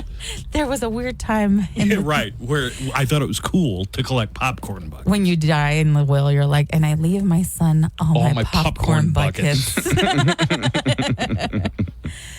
Quentin Tarantino is brushing off any notion of doing away with real guns on his movie sets. During a recent appearance on Bill Maher's Club, a Random podcast, the filmmaker pushed back against the idea of using fake guns and visual effects for shooting scenes. The discussions... Dude, Quentin Tarantino needs to use fake guns because in his movies, they put guns right up to your shooting face. Everyone, yeah, right. Right in the face. In those movies, the discussion started after Maher brought up the Rust tragedy and suggested filming with nothing in the gun and adding the muzzle flash in post-production. Yeah, right. Well, Quentin Tarantino had a lot of thoughts on that. When the actor pulls the trigger, nothing happens except you hear... Except that's bloodless. Okay, but can't you put that in post? Yeah, but okay, yeah, I guess I can add digital erections to porno movies, but who wants to fucking watch that? I don't think we needed to go that far. No, it's like... Yeah. But I'm saying, I mean, no, it is. I don't understand it's exciting to shoot the blanks and to see the real orange fire, not add orange fire. He wants to see orange fire. Yeah, who cares? Just put it in post. Tarantino does. Keep somebody from getting shot. Tarantino also said that actors share a responsibility with guns on set. The armorer is 90. The guy who handles the gun. Then armorer is 90%. Responsible for everything that happens when it comes to that gun. But the actor is 10% responsible. Though Tarantino briefly admitted such deaths are the kind of F-up that undermines an entire industry, he emphasized the importance of taking risks to capture exciting moments on film. Then finally, the Trump campaign has fired back at the Foo Fighters over the disputed use of the song My Hero at a recent rally. After Trump played the band's hit at a rally in Glendale, Arizona on Friday to welcome RFK Jr.'s endorsement of him, the Foo Fighters said that they did not give Trump's team approval to do so. But now the Trump campaign is doubling down and saying it has legal approval to use the song despite what the band claims. A Trump spokesperson named Stephen Chung tweeted out to the Foo Fighters over the weekend, "It's times like these facts matter. Don't be a pretender." The tweet was in response to The Independent reporting that the outlet has seen documents appearing to confirm that the campaign had indeed licensed the song from BMI's Songview service. The Foo Fighters, however, are not backing down from their stance that they don't want the Trump campaign using their song. A rep for the band said in a statement, quote, "Foo Fighters were not asked permission, and if they were, they would not have granted it. Also, any royalties received as a result of this use will be donated to the Harris Walls campaign." And with your entertainment news, I'm Joanna Barba. I think if the artist specifically said, "I don't want you using my song," I think I'd probably... Why? Why Who cares? Really? Who cares? What are they going to do about it? I mean, we've heard these stories for the last 10 years. I mean, Donald Trump obviously doesn't care. He doesn't care. No. I mean, he just uses whatever. He couldn't find something from Kid Rock's extensive there library you go. to Bow use. it to bow. Play that. Play bow it to bow. Bow it to bow, ba dang a dang diggy diggy down diggy down. You know. That one. Ask a Lawyer with Justin Underwood on the way. May your careers page unlock your potential today. Visit elpasotexas.gov/careers. Live from the KLAQ studios, the Buzz Adams Morning Show. Courtesy of Glasheen, Vyas, and Interman Personal Injury Lawyers at GVILaw.com.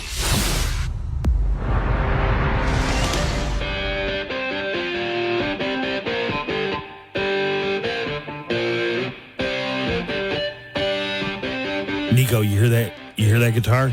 Yeah. That's Mark Knopfler. Mark Knopfler? Yes. That is some grungy, nasty guitar. He sounds an awful lot like some great music. Hey, we have Ask a Lawyer with attorney Justin Underwood from the law offices of Wyatt Underwood, trial attorneys. Good morning, Justin. Good morning, everybody. Justin was just telling me something I thought was interesting. Do you mind me bringing it up? No, not at all. Joanna was trying to get something in there. Oh, I can't hear anything. I don't have my headphones. Put your headphones on. No, these don't work. These don't work. Oh, okay. Sorry about that. All right. You're going to have to hold up a sign, Joanna. What's up, Joanna? Nico, be Did quiet. you have a nice birthday? I did. Thank you Yesterday very much. was his Yes, birthday. thank you very much. Happy birthday, guys. Did you see that on social media? I did see that on social media. So Schmeed. Well, Brooke put up a very nice post of you. Yes, she did. Is all of my hijinks and stuff. So thank you for that, honey. I appreciate it. If you have a legal question or something you'd like to discuss with a lawyer, and by no means should this be considered the same as a consultation, Absolutely.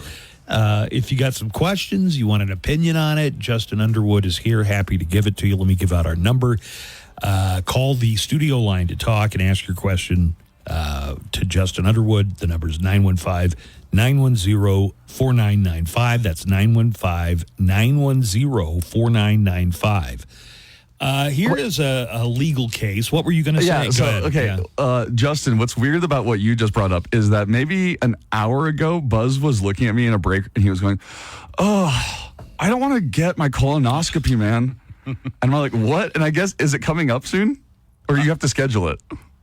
I got my referral papers Good here. for I you. need to call and make Good for you. So it might still be like 3 months down the road. I guess there's I a mean, wait list or whatever. Yeah, good for you. You should. They recently lowered the screening age from 50 to 45, and since I'm 48 now, it's time to go do it. Take the plunge. My understanding is I heard Steve visiting with you guys last week, and oh my God. I was texting him and we were talking about it, and my understanding is that the procedure itself is nothing. Like I was worried you go to about sleep the and you wake procedure. up. I'm not worried about the procedure. Yeah, I'm worried the day about before. the day before. The day before apparently is when you drink that stuff. You have to drink so much gunk that's going to flush everything out. Hooray. And I guess you're not allowed to eat anything. No. Clear fluids, right? Apple juice or Sprite or... I am dreading that. Can you imagine? You'd probably be like 14 pounds lighter when you're done. Yeah, I don't mind the thing because they say they put you completely out. You don't know what, and it's an outpatient deal anyway. Just like lots of college days, You know what? Yeah, We've wake already- up and it's already done. Hope no damage was done. We've already got a call for Ask a Lawyer, so let's go ahead and get to it. Hello, John. Hey there. Hey, John, I see you're calling about a car dealership and some car trouble. Do me a favor, just to cover my ass. Don't mention the dealership, all right? Absolutely. All right. Good morning, John. Sounds Hi. good. Go ahead. Good morning. All right, so we had trouble with this dealership in El Paso, so we went to Las Cruces. And to make a really long story short, they didn't want us to go in until they found a certain part. When they found the part, we drove the car in there, and they said they replaced the part, and then they called us back and said, okay, we replaced the part, but now the vehicle doesn't run. You owe us $1,400. Okay, so the place that you went to in Las Cruces, this was for a repair? Correct. Well, we had a check engine light on. Oh, okay. So they gave you a car that doesn't run and charged you $1,400?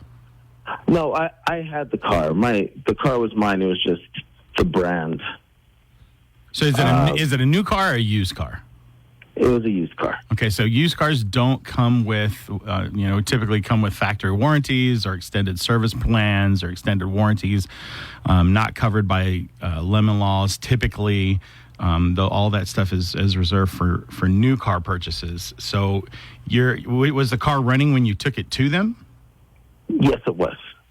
And it won't even start at the dealership, or what? That's what they said. They said that they replaced the part and it doesn't run anymore, and so we could pay them $1,400 and tow it back, and it still wouldn't be fixed. Or we could pay them $5,000 and have the entire transmission replaced. God. Wait a minute, but it was running when you took it into the dealership, and it wasn't running when they called you back. I'm not even going to pretend to be a mechanic, but what part did they replace? I don't know what it's called, but they said it was inside the transmission. I have the the name. It shouldn't cost $1,400 to get a tow. Call a tow truck and they'll do it for $100. I would call a tow truck, tow it to a different place, and have them give you a second opinion. This sounds a little shady. But they say I owe $1,400 for what they did for the what, make your car not run? Correct. Have you gone in physically and met with the service manager? No, but I've played phone tag with him a lot. No. Show up in person, face to face. Go in person, face to face.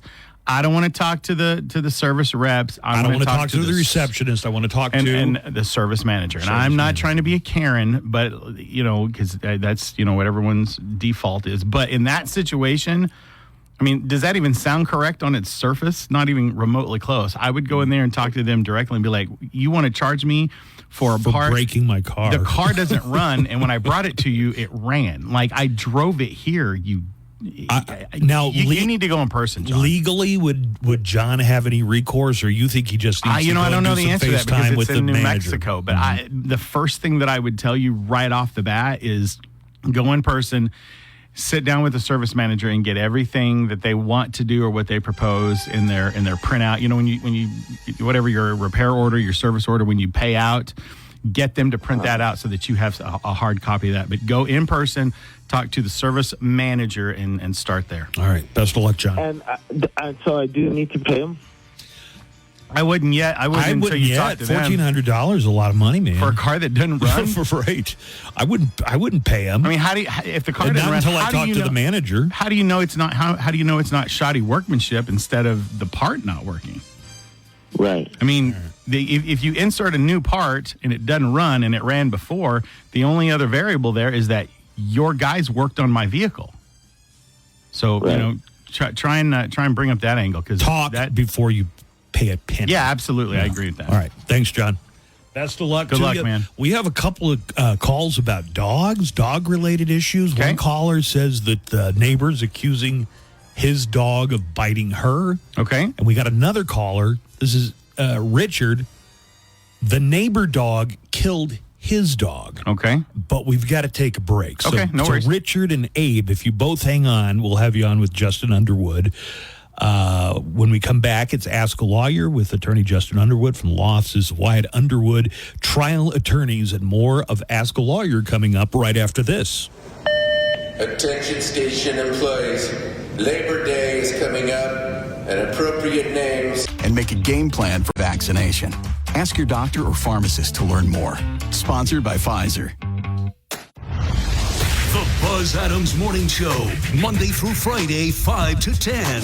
KLAQ and KLAQ HD1, El Paso, a town square media station.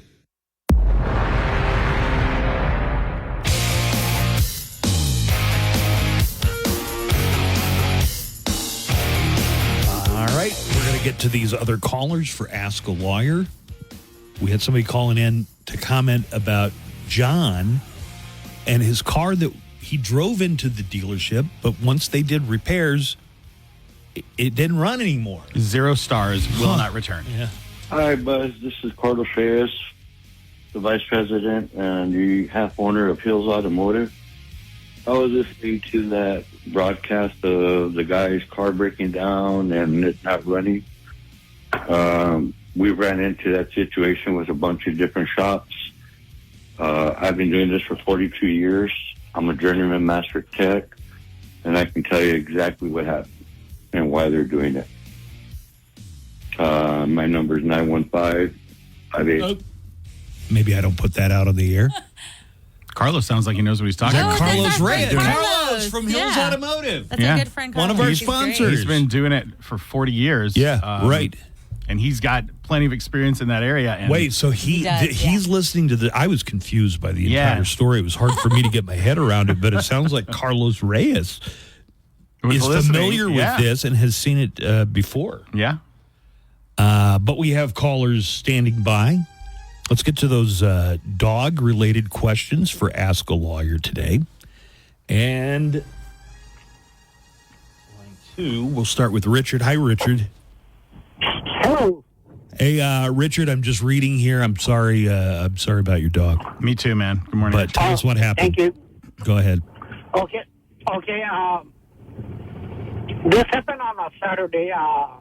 We let our dog out on the backyard as usual. We went to go run some errands. And then when my daughter got back,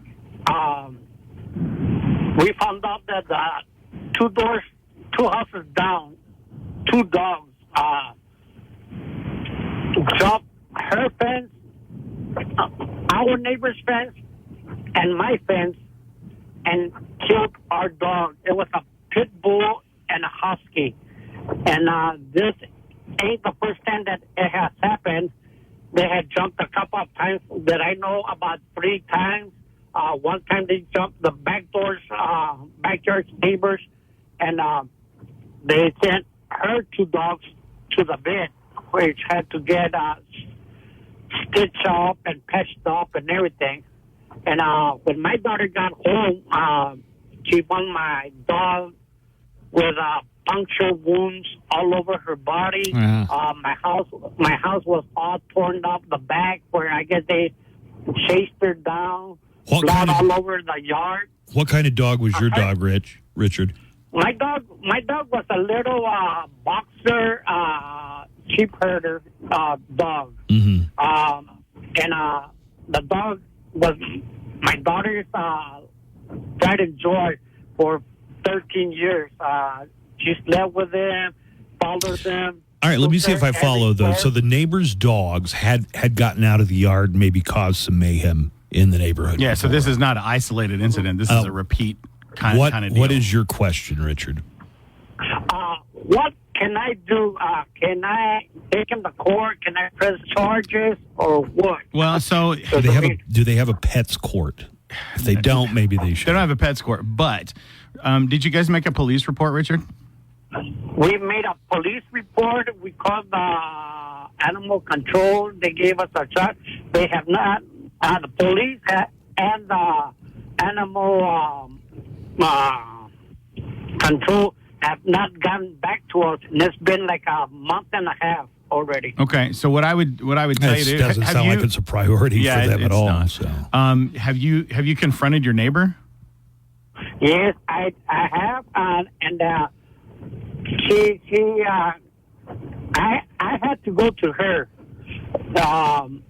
and she goes, well, let me know what I can do and this and that. But I mean, me having a short fuse, I don't want to go and say nothing that would. Yeah, no. I understand. But she was apologetic, at least. Was she apologetic about it?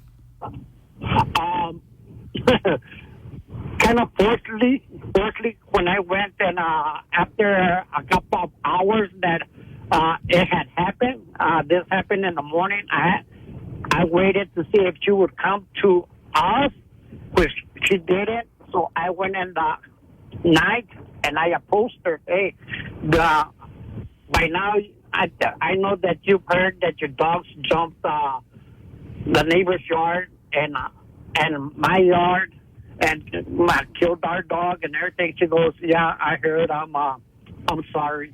So let's talk about what kind of recourse he has. Couple things you can do. Number one, just a reminder for everybody listening: if a dog jumps on your property, right? If a dog and Richard, this doesn't really apply to you because my understanding is you weren't home. But if any animals come onto your property and attack your animals, you can do anything you need to do up to and including kill that other animal, okay, to protect your property, right? So obviously that didn't apply here, Richard, and I'm so sorry for what happened. But the other thing you can consider doing is, I mean, as far as pressing charges, what are they going to do? Are they going to write her a ticket? That's not going to make you feel any better. They're not going to. That's not. If they took her dogs and put them down, would that? I mean, because they might do that. If you get enough on the previous incident, Richard, was it documented? Yes, that and it was caught on film or on camera. Okay, so I would ride. I would ride animal control's rear end and the police department's rear end that this is a multiple situation. You can claim that those dogs are dangerous animals, right? Because obviously they are. The other thing civilly that you might consider doing is if the woman owns her home, there's going to be homeowners insurance. Dog bite cases, are recoverable. I don't know how much the homeowners insurance would be willing to pay because of what happened for your. But they do pay out. Yeah, sometimes. Yeah, like, especially if like your neighbor's dog jumps in the yard and would have bit Richard or caused injuries to Richard, right? You have a call like that coming up. Now you've got a claim against the homeowners insurance for failure to control their property. So those are the things I can do. The only thing I know animal control is just inundated and they're underwater, but I wouldn't give it up, Richard. I would stay on their butts, and if you need any other guidance, you can always email us and I'll see what I can do. Okay, Richard, best of luck. I appreciate it. Yeah, you're welcome, man. I'm sorry that happened, Richard. Take care of yourself. Another story. This one is from Abe, who is on with attorney Justin Underwood. Hi, Abe. Hey, Abe. Hey, how's it going? Doing good. What's up, Abe? My complaint is it's actually about Richard. No, I'm just kidding. Right. I was saying, is there any way these two calls are related to I each thought other? the same thing when they called in. No, here's the thing. I heard about, it's my mom's actually. Okay. My mom has a pit bull. Okay. And the neighbor has a pit bull. She's recorded my dog, or her dog, in her yard barking at her and everything, and I give her that, okay. But the fence that's between us is our fence. And we've put boards on our side to keep our dogs from going that way. Because we have 4. No, just one pit bull, but the other 4, the other 3 are like mutts. Her dog digs and comes to our side and tries to fight with our dog, and the pit bull follows him. So the thing that happened was we weren't at home or anything. We have cameras. We didn't see any incident. She called the dog pound and said that all 4 dogs attacked her, and supposedly a neighbor said that they saw that all 4 dogs attacked him. So they made us take the dogs to the vet, to like this long process of getting them quarantined and everything. Yeah. My pit bull was injured, and her pit bull wasn't. After the incident happened, the next day we saw her outside. There was no marks on her. The next day after that, I saw her again. There was no marks on her, and I had asked the what's it called, animal control guy, because it's in Horizon, so the sheriff or whatever he is. Right. I asked him, I'm like, are you sure? Because they said that an ambulance went for her. Wait, I got to ask you a question. Just clarify for me, Abe. Is she claiming that your dog bit her? She claimed that all 4 dogs bit her. That all 4 dogs bit her. Yeah. Okay, so here's my next question. Has she made a claim against you or your homeowner or your mom's homeowner's insurance for damages? No, but she went to the ambulance. She went in the ambulance claiming a dog bite. And and that's something she's going to have to prove. Yeah, right. They will have documented. I mean, if there were I can dog say I've bites been to on the her. moon, but but that's what I asked because she learned to lie. We've asked her, what, can you put a fence on your side? Because you're using our fence. If it's such a big deal, if your dog is digging over here, I could only block my side. You know what I mean? So her dog dug under the fence, and your dogs went in through that hole. Yeah, because he would go and try to fight with the little dogs, and the well, you're not going to like the answer to this, but you're going to have to reinforce your side of the fence so that he can't dig under. The other dog, right? The neighbor's dog, right? Oh man! I mean, I know that's a pain in the what, but as far as legally, if she hasn't made any claim, there's nothing to answer. Like, I don't care if she rode in the ambulance to Peter Piper. Who cares? If there's an injury claim and there's proof that the dogs were out, then she's going to have to file a civil suit. It doesn't just automatically happen. Calling the sheriff's department, all they're doing is documenting stuff. They're not going to arrest anybody or sue anybody. That's not did their she purpose. indicate to you that she's planning on suing or taking some kind of action, Abe? Well, she's claimed before this incident happened that she was going to sue us and stuff like that. But the thing is that it cost me $600 to get the dogs quarantined and everything all off of whatever she said, her word. You know, There's not much you can do about that, man, because law enforcement's not going to back off that. The best thing I can tell you to do is reinforce your side of the fence so that this doesn't happen. Because if that doesn't happen, you're going to keep having these issues. I can't control what she does. You can't control what she does. You can't control what she doesn't do. The only thing that you can control is what you and your mom do on your property. All right, Abe. Best of luck. Yeah. Thanks Good luck, for the call. man. See, those calls came in independent of each other. Right. How I say that sometimes when you're on, the calls gravitate to a certain topic. Sometimes, yeah. Like we'll get a lot of child support calls one day, and this one is all about dog attacks. Yep. Absolutely. It's weird, right? I went through this for months. My dogs, I had a 5-foot chain link fence, and my German Shepherds could just bound leap right over over that in one bound. Yep. So I had to, eventually I tried a lot of different things. I tried one of those collars you put on where if they get out a certain parameter, it buzzes them. Yeah, it buzzes them. Yeah. That didn't work. They didn't care anything about that. No, they did. They just learned that if you go to the fence and make it beep, you can wear down the battery. I swear to God, these dogs figured out how to wear down the battery on those stupid electrified Time and collars. pressure, Buzz. Time and pressure. Here's Charlie. Now he's got Hey, Charlie. Hey, how you doing? Doing good. Charlie, what's up? Charlie's got a question. Go ahead. Yes. I have this contractor that I hired to do my home because of my water heater busted and the house flooded. So I got this contractor, and we talked about what needed to be done.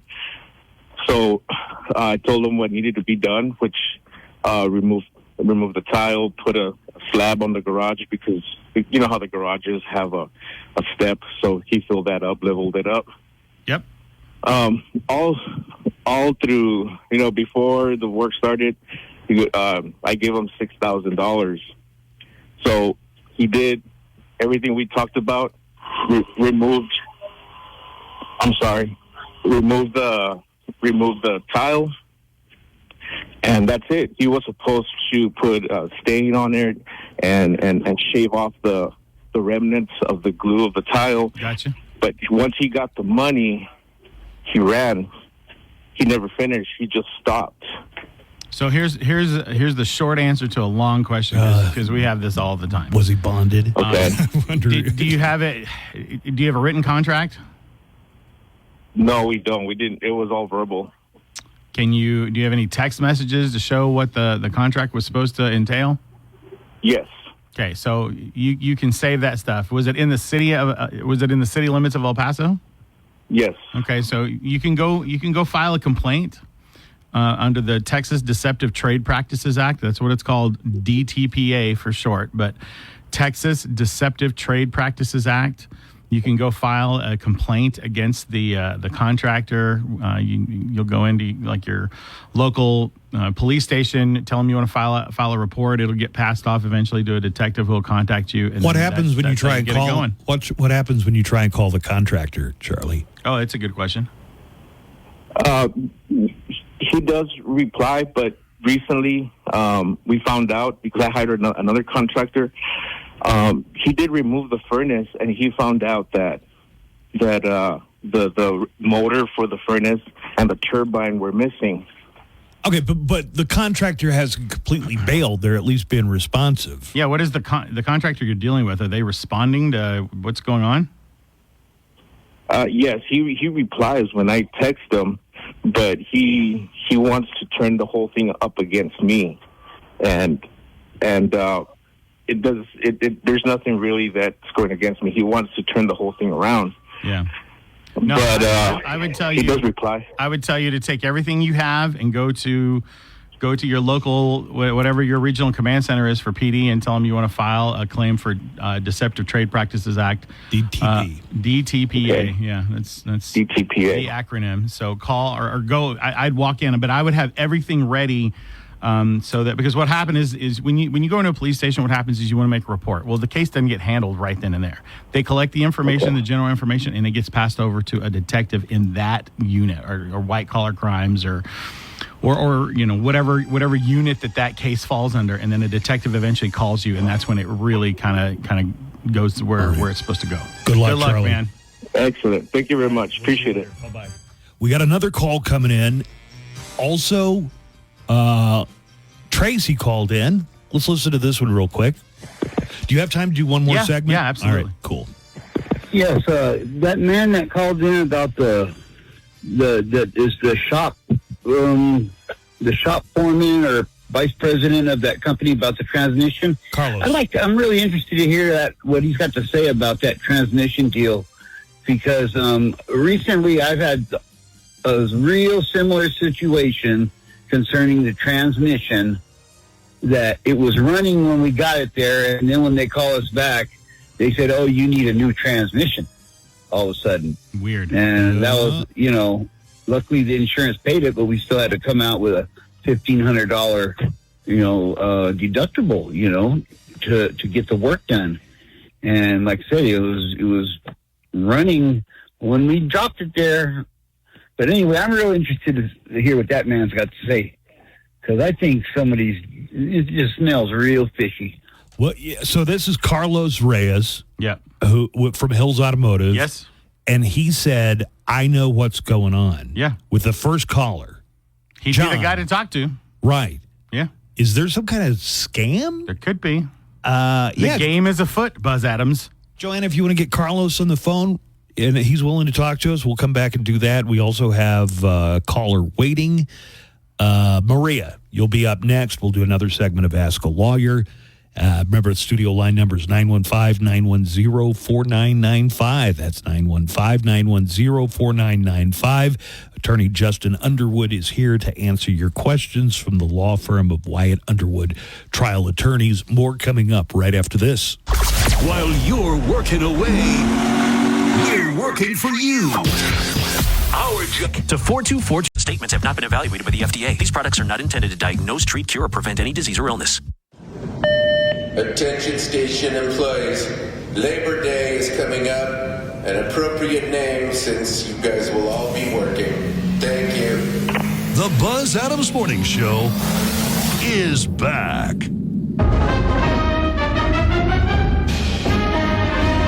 All right, Nico. We're eventually going to require you to be back on the show. Yeah. You're going to do news. Yeah. In about 15 minutes. We have another segment of Ask a Lawyer with attorney Justin Underwood. I know. I'm a fan of this show. Like, I've been listening for a long time. You're a fan of slacking is what you're a fan of. I'm a fan of just listening to you and Justin go through the call. So that's why you pulled a disappearing act for like 45 minutes. Well, okay, let's be honest. With the amount of times you interrupt, I'm not Interrupt Justin? Yes. The amount of times you interrupt Justin and the callers, I'm not sure I should even try to get a word in. I facilitate the conversation. It's like now you may call it interrupting. Joanna tried to get a hold of Carlos Reyes, but he didn't pick up. So, Carlos, if you're listening, call the studio line. We're just going to get in this spiral of phone tag if you call the neckline. Call the studio line, 915-910-4995. First thing Justin asked off the air was, are you ready for football? Man, I'm ready for football. I'm ready for college, I guess, which is technically started, right? Yeah, I mean, week 0 was last week. They had a game in Dublin, right? Ireland, and it was a really exciting game, too. Yes. And Georgia Tech pulled it up. Yeah, Georgia Tech upset Florida State. Justin, are you planning on going to any Texas Tech games this year? We are. I think we originally were going to go to the North Texas game, but it's going to be too hot. So I think we're looking at going to see Tech play Arizona in Tucson. Okay. And we're going to go to Lubbock to see Coach Prime. Hey, they play Colorado like the first weekend or second weekend of November. Coach Prime. You were talking about Nebraska. The UTEP Miners are going to play in Lincoln against Nebraska for their first game. I think the Cornhuskers should be on upset alert. Really? I do. You don't say that to be funny? I'm not saying that to be funny. I have been a large advocate of UTEP for a long, long time, opening up their offense, equaling the playing field by spreading the ball.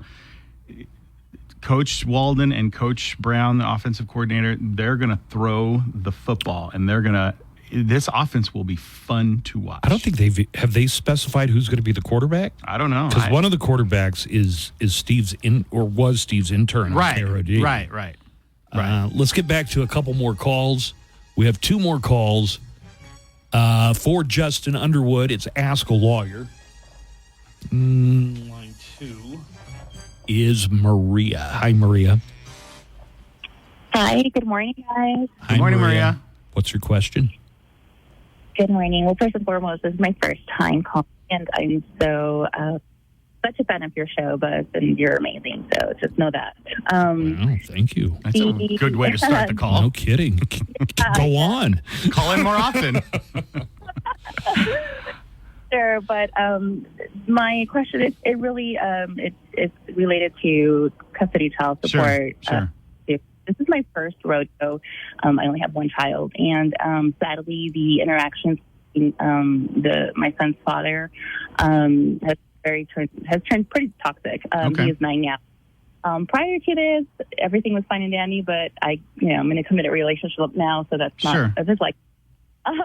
So my question is, we did have a mediation to which he had to be called a couple of times to be present, and then within that. Nothing was accomplished. He was very defiant with the mediator, and to the point that he didn't want to verify even employment because he was afraid that they were going to garnish their, and then the mediator's like, that's not how it works. So long story short, he flat out asked him, are you going to cooperate or not? He said, I want full custody, and then that kind of just turmoil to, excuse me, to, we can't come to an agreement. So now you guys have to go to court. At this point, he did state that we're about 3 or 4 months out, so we got to get subpoenaed. My question is, because I asked the mediator, do I have to have legal counsel prior to this? I have no clue what I would have to do. You guys didn't have legal counsel when you met with the mediator? Neither one of you showed up with attorneys when you met? Correct. No, because we thought we were, again, for 9 years, there's been nothing in place. Which is definitely, I've been getting a lot of feedback of why is the case, but the thing is, we were fine. There was no issue. He would take him when I needed help with his care. He's on the spectrum, so he needs care. Sure. A little more. And so we've never had it. I've known this person for 18 years, so it's not like it was a person off the street, but right. So it's a long-standing relationship with this person, and so that's the reason why we didn't have anything prior to that. But now that I'm moving on, it's very difficult to just interact, and it's very toxic. So, well, let me tell you, Maria, I can kind of guess what the attorney is going to tell you about getting an attorney. I would tell you 1,000% get a lawyer. 1,000%. And this is going to sound like a dumb question. How important is your son to you? 1,000%. You answered your own question. Because, and don't get me wrong, but he doesn't sound like somebody who's going to be an ideal client for an attorney because he's just going to fight and fuss. But you have to remember, a mediator can't subpoena if he is. What happens in family court to determine child support amounts and all that stuff is they're required to turn over their pay stubs and show proof of income.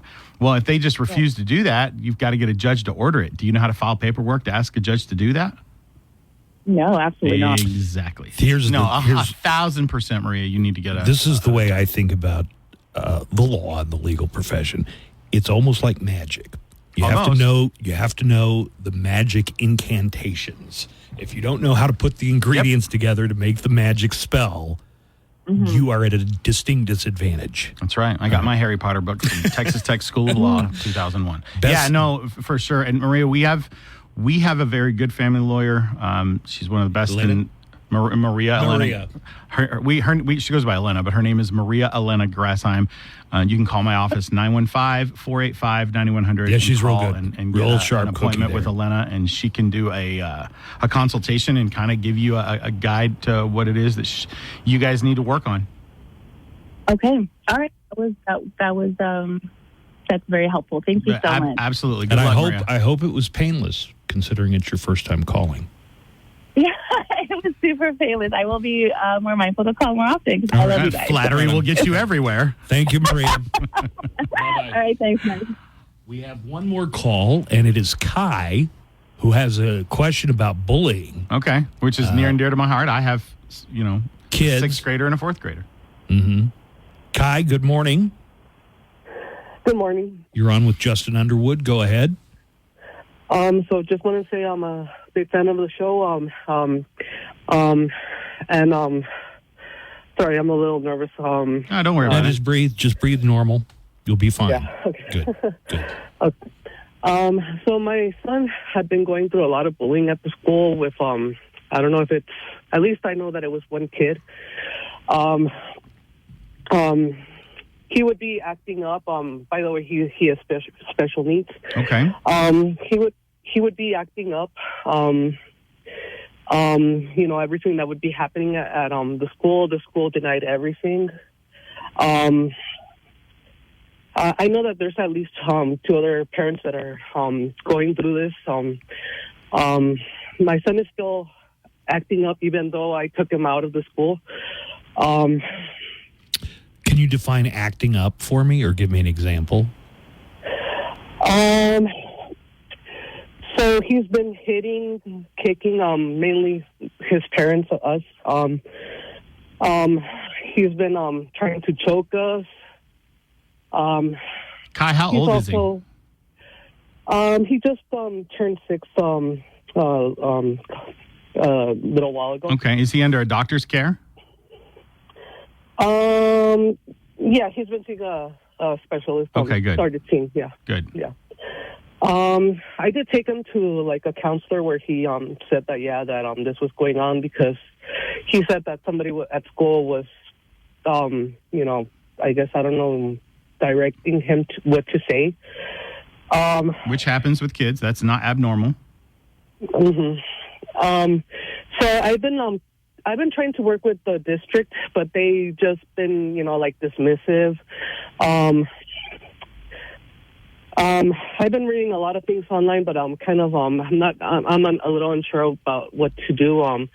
I did do went to the district with these allegations about bullying, and they're just not, they've just been dismissive. Well, here, let me back up real quick. Did you already remove him from the school, Kai? Yes, I removed him because, after. Okay. So there was some. Oh, sorry. Go ahead. No. So what I'm going to tell you in this instance is this: a lot of times we try to focus on what can be done about the things that have happened. I'm not really worried about that in this case or in your situation. I want to worry about what can we do for him. What I would tell you to do is meet with the district about any alternative programs that they're in. You also might consider some sort of private school or some sort of curriculum with a special aid who caters to whatever his certain affliction is, because there's all kinds of services for that, and you can apply for funding for it as well for people who have mental disabilities. If he is being triggered by that bullying because of his mental situation, it might not be ideal for him to be in that situation regardless. So I would encourage you to try and find an alternative place for him to be cared for and put in the curriculum that best suits his needs. And it sounds to me like you're kind of doing that with your research. It sounds to me like you're kind of on the right track. Oh, okay. I do understand that there's some private school, but and I know that some other parents they've also tried to, I guess, work with the district. That's the other thing. You had mentioned that there is this is not an isolated incident, that there's a group of parents, or at least a couple other parents. So what I would tell you to do, there's strength in numbers, right? I would encourage you to have it, go to Starbucks, have a sit down, do whatever with these other parents, kind of formulate a plan, and all of you go together and meet with the counselor and voice your concerns as a group. The more voices that are in a group, the louder that group gets, the louder that noise is, the harder it is going to be for them to ignore it. Kai, I have a question or just some clarification. You say that your son has been hitting you, his parents, and choking you? Yeah, he says that that's what had been going on, at the school. Has he been hitting other kids or choking other kids? I mean, is he acting out in that way at school? He's doing it at home. At school, they told me that he's well behaved, but at home when he gets there, he does all these things and I think Justin's right. I think you need to find the best situation for your son, and that may not be, in regular classroom. I'm sorry to say that, but that might just be what's best for him. But I would also tell you, Kai, I would encourage you to meet with those other parents, because the other parents, you guys might collectively together be able to come to a resolution that benefits all of the kids that we're talking about who are involved. But I certainly wouldn't leave the school district out of it. I would, I'm not saying organize a united front, but really, go together at the same time and voice your concerns, because the more people talking, the louder that noise is, the harder it is for them to ignore it. All right. I know I'm jumping in late, but did she say that, Kai, did you say your son is already seeing a doctor? Yeah, he's starting to, yeah. Oh, okay. And that also might alleviate a lot of issues with behavior as you go along with this treatment plan. Yeah, it sounds, just from the description of it, like this type of behavioral disorder called oppositional defiance disorder. And you might look into that and see if that happens to apply with the doctor. Okay. One last thing. I did want to mention this. The school has been trying to make an example of me, and I know of another parent that we've gone to them with these bullying allegations that in my case, they ganged up on me. Everybody ganged up on me when I tried talking with the, alleged bully's parents. What was their position? What did they say? They've always been denying everything, that nothing happened. For instance, I went to the teacher. She's been denying everything. I do know of another parent that now her daughter is older, and now that she's older, she says that that teacher would not do anything about bullying. I go back to what I said earlier. Get multiple people together and go together. Yeah. All right, Kai, thank you for the call. Good luck, Kai. Out. All right. Best of luck to you. One more call. Justin, I've noticed you glancing at your watch a couple of times.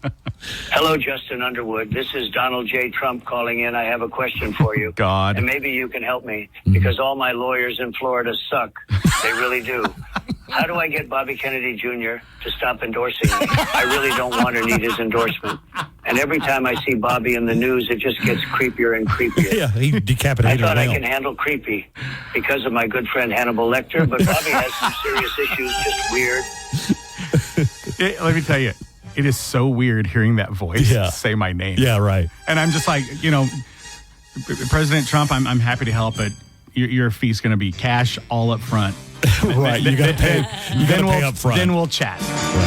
All right, Justin Underwood from the law offices of Wyatt Underwood Trial Attorneys. Thank you, guys. Put out the number again, because I know you give it out sometimes during the show. 915-485-9100, 915-485-9100.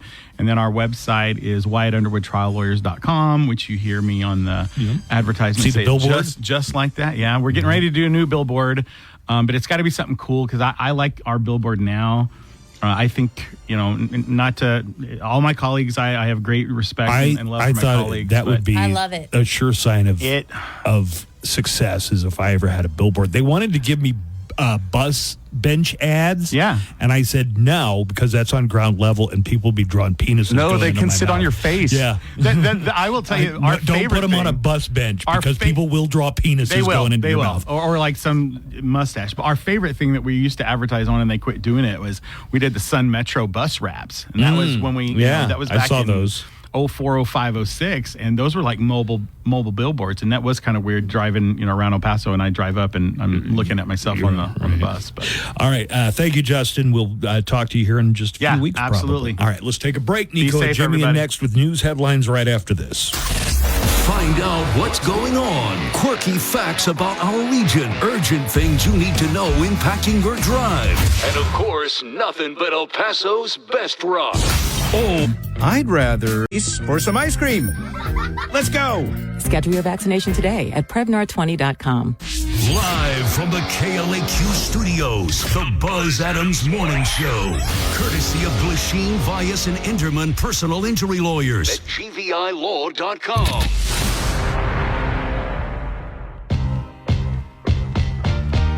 All right, Nico has news headlines coming up. We might have to break it up into two parts. I also have a true crime report that I want to get out there today. Let's take a look at weather, but first, one more caller. A little late for Justin Underwood, but nonetheless. Yes, I have a question for Justin.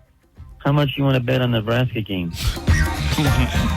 Okay. Yeah, Justin. On the what? Justin On the said Nebraska game. Nebraska's taking on UTEP this weekend. Yeah, on the road for UTEP. And Justin said that Nebraska needs to be on upset alert. I don't know how serious he I don't know was. what that means. What does that mean? That the Miners are a 27.5-point underdog to the Cornhuskers, and Justin thinks that maybe the Miners are going to surprise them at home. So, El Paso weather. Be careful driving, by the way. We've had some traffic already this morning. It remains overcast, and there's still rain in the forecast for today. A lot of rain overnight, making those roads slick and dangerous. Had a jackknifed semi out on Interstate 10 earlier. Is that still seeing major delays? That's I-10 East and West at Chelsea. that hasn't? They haven't cleared all that up yet. No. All right. Take some extra time, especially if you're planning on getting on the interstate, or maybe avoid that altogether because of the traffic. Some more rain throughout the day. Chances of spotty rain here and there. 91 for the high temperature. We're going to see some chance of rain every day this week in the El Paso forecast. And it's going to cool things off. 90 for tomorrow's high temperature.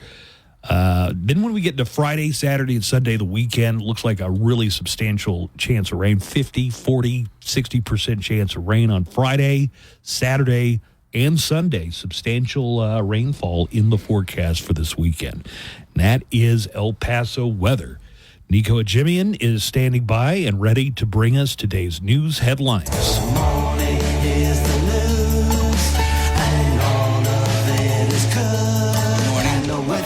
It's nice to see you all again. Good morning, Mary Sunshine.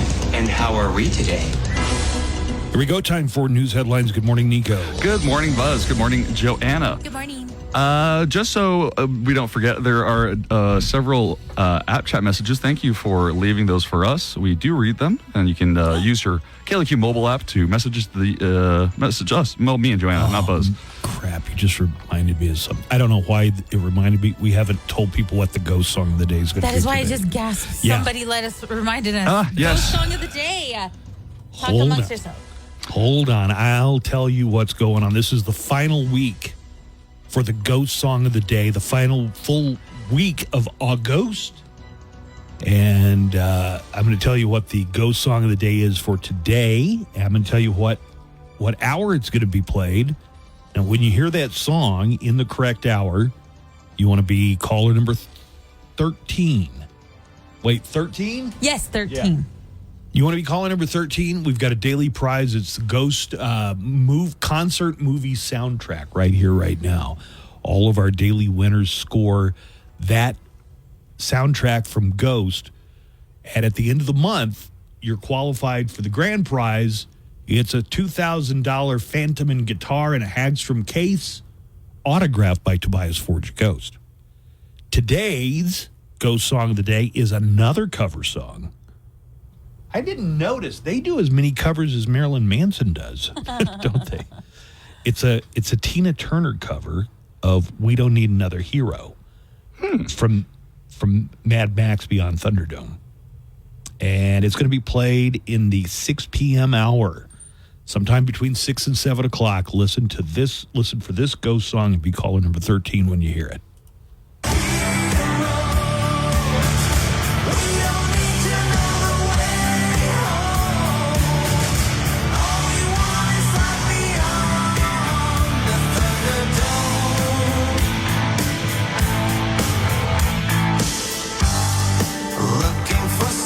That is Ghost doing a Tina Turner cover. We Don't Need Another Hero. It'll be played in the 6 o'clock hour. Caller 13 when you hear it. You can call in as soon as you hear the song start, and you want to use the studio line number. It's 915-910-4995. That's 915-910-4995. All right. Well, we've got now like 5 minutes to do some news. Okay. But we'll break it up into segments. Do you want me to read these app chat messages real quick? Sure. All right. So, Flauta Chicharron says Champagne Supernova is when the lead singer of Oasis would take cocaine and he would put it in the champagne bottle, and right before it would about to foam up, he would chug it. Oh. What? Is that true? I don't know. Oh. It sounds good. It sounds about right. Sounds like something the Gallaghers would do, yeah. Slowly walking down the hall. Faster than a cannonball. Where were you while we were getting high? Joanna had a story earlier that the Gallagher brothers have gotten back together, and Oasis is a band again. Oh my God, these comments are just very funny. Leslie, Buzz, please just let Justin talk. Moni, can you turn off Buzz's mic? He interrupts so much. It's annoying. I don't know how Justin doesn't punch him in the face. It's a conversation, you know? You know we can't tell him these because he gets upset. GFM says, good morning, Nico. Does it seem like Buzz is the lawyer today instead of Justin? I did see that one. God.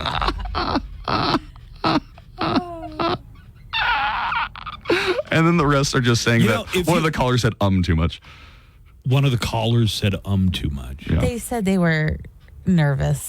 Have you ever noticed on Jimmy Fallon or Jimmy Kimmel or Seth Meyers, they have a guest, but they don't just let the guest talk for 20 minutes straight. No, Jimmy the Fallon's host busy laughing at himself. Right, Jimmy Fallon laughs at his own It's a joke. nice give or take, I think. Yeah.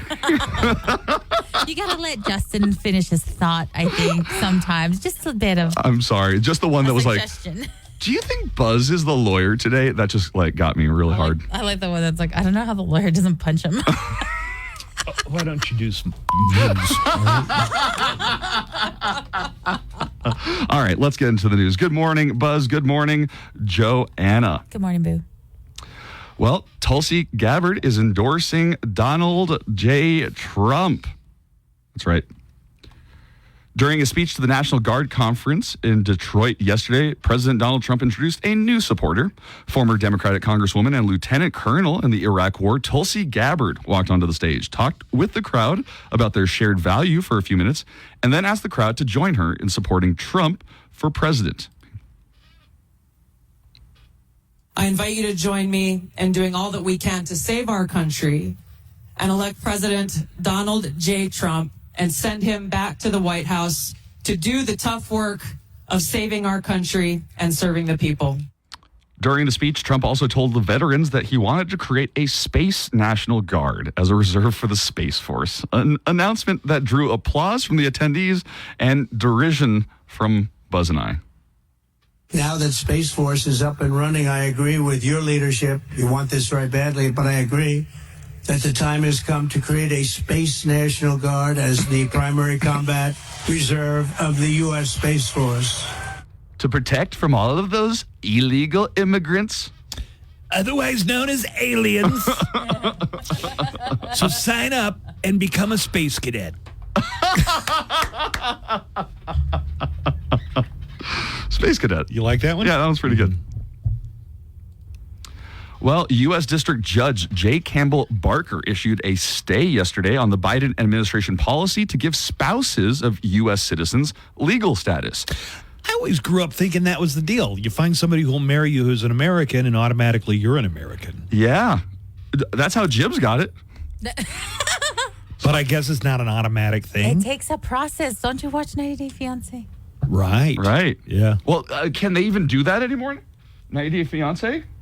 Because if you don't... You got to file the paperwork. I just watched the tell-all. The K1N1 or whatever it's called, the K1. visa. Well, the K1 visa. Judge Campbell Barker might have really put a stop to that. Republican attorneys general in 16 states challenged the program and accused the administration of bypassing Congress for blatant political purposes. How am I going to get a Ukrainian war bride at this rate? They're dirt cheap right now. Right. They're really desperate. Now you got to strike when the iron's hot. Right. They want to get the hell out of Kyiv. You're so terrible. One of those states is Texas, which claimed in its lawsuit that it's had to pay tens of millions of dollars in costs because of immigrants living in the state without legal status. Jibs. The program was announced in June, and the Department of Homeland Security started accepting applications just a week ago. Okay, so this is a different thing then. This must have automatically given citizenship, or because I guess I don't think so. I hear people's stories where the one spouse is American, the other. Well, it's saying the program was announced in June. Okay, but people have been. How did Donald get Melania in the country? Oh, Yeah, good point. Well, the court order blocking the program lasts for 2 weeks, but could be extended. The program could benefit an estimated 500,000 immigrants in the U.S., along with 50,000 of their children. And more in the judiciary. On a busy day for federal courts around the country, the 11th U.S. Circuit Court of Appeals in Atlanta issued a 2-1 decision yesterday that clears the way for Florida to enforce its ban on gender-affirming care for minors. At least 26 states have adopted laws restricting or banning gender-affirming medical care for minors, and most of those states still are facing lawsuits. And it turns out all the rumors that led most of the people to expect a surprise guest many thought would be Beyonce at last week's Democratic National Convention were partially true. There was a surprise guest. It was COVID. Oh, God. They had a little COVID outbreak at the DNC. Yeah. Positive test results for the virus are starting to come in from people who attended the convention, including among the staff of Vice President Kamala Harris. So far, sources say the symptoms of the AIDS are mild, and spokespersons for the Harris campaign and the Democratic convention had not replied to requests for comments from NBC as of last night. What did Dr. Fauci get? Like West Nile? West Nile, virus yes. from a mosquito bite in his backyard. Yes. You'd think a guy who works with infectious diseases all his life might get it from like a lab leak or something, but Fauci got West Nile from a mosquito. Mosquito. Well, and speaking of... Oh, we got to take a break. Oh, okay. Yeah, we do. Damn. We need to take a break. All right. Let's do it. We'll come back here in just a moment, have more news headlines on the way for you right after this. Hey, it's Daniel Paulus. I'll be along starting at 3 with everything from Aerosmith to Nirvana to... Talk to her about Sky Rizzy, SkyRizzy.com, or call 1-866-SKY-RIZZY to learn more. The Buzz Adams Morning Show, Monday through Friday, 5 to 10. KLAQ and KLAQ HD1, El Paso, a town square media station. We are going to have an AfterBuzz today. Just subscribe to that podcast twice a week, Tuesdays and Thursdays. I just barely made it. Made it under the wire. You did. I had a song ready, though. It was an emergency. I'm very popular around here, and everybody wants to talk to me when I walk past their office. I'm going to have to get one of those Ellen DeGeneres no looking me directly in the eye rules. Because I did come in with like 1 second left. Yeah, right. I understand why some of these celebrities have a don't look the celebrity in the eye policy. And it's high time that I got one too. Catch your breath, Andrew. Nico, take over with the news again, please. Sure. Get back right into it. All right. Well, we were talking about COVID before we left, and one more COVID story coming out. Meta CEO Mark Zuckerberg, in a letter yesterday to the House Judiciary Committee, admitted that the Biden administration pressured Facebook to censor Americans. He said the administration leaned on the social media company to censor COVID-19 content, which I assume it means misinformation or disinformation, and acknowledged that Meta will now be pushing back more. In the letter to House Judiciary Committee Chairman Representative Jim Jordan, Zuckerberg wrote that senior Biden administration officials, including the White House, repeatedly pressured Meta to censor content related to the coronavirus pandemic in 2021. And he said he regrets complying with certain demands. Zuckerberg assured Jordan that Meta has put policies in place to ensure that similar censorship of stories does not happen again in the future. I mean, it depends. Misinformation. If it's misinformation, Meta should have been out in front of that independently on its own. Especially in the middle of a health pandemic crisis. At one point, it was considered misinformation that the virus came from a lab leak in Wuhan, right? Right. And I don't know that they've 100% proven that, but it seems a lot more likely than at the point where they were calling that misinformation. But again, it was the least important. How it got out was the least important thing we needed to figure out at the time. What we needed to figure out was how to combat it and how to prevent it, how to trace it, how to track it. If people are going online and telling people that the coronavirus has something to do with 5G wireless, that's the kind of thing that a company as big as Meta ought to police itself on. Well, somebody on our fan chat, thank you, Stephen, pointed out that the reason that at the DNC all the people who got COVID are just saying they have minor symptoms, probably because they were all vaccinated. Probably because they were all vaccinated. That's right. All right. Well, more than 200 former Bush, McCain, and Romney staffers are endorsing Kamala Harris. That's all I have on that. That's it? Yeah. That's all I got How to say many? about that. 200. That's all I got to say there about are that. at least 16 people who served in the Trump White House in senior positions who have come out saying that they would not support Donald Trump for president again. You know what smooth brains take away from that is? Hey, RFK used to be a Democrat. Right. Doesn't that tell you something that he switched over to Trump? It tells me that the score is like 290-1 based on that information. Right. Now in Tulsi Gabbard, so 291-2. Right. Well, let's switch it up just a little bit. Children could be getting a cognitive boost from just 10 seconds of a little exercise.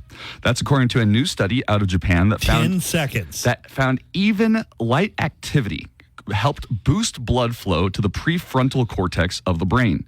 That's the part that helps us pay attention and make decisions. The study is published in the journal Scientific Reports, and the finding will hopefully change the fact that 81% of children worldwide don't get enough exercise. 80%, 8 out of 10 kids, and 10 out of 10 adults. Because 40 years ago, when it was time to have recreation, you had to play.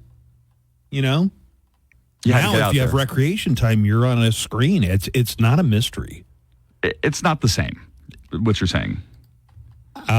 Just that, man, if we didn't have to do chores or homework, we were playing.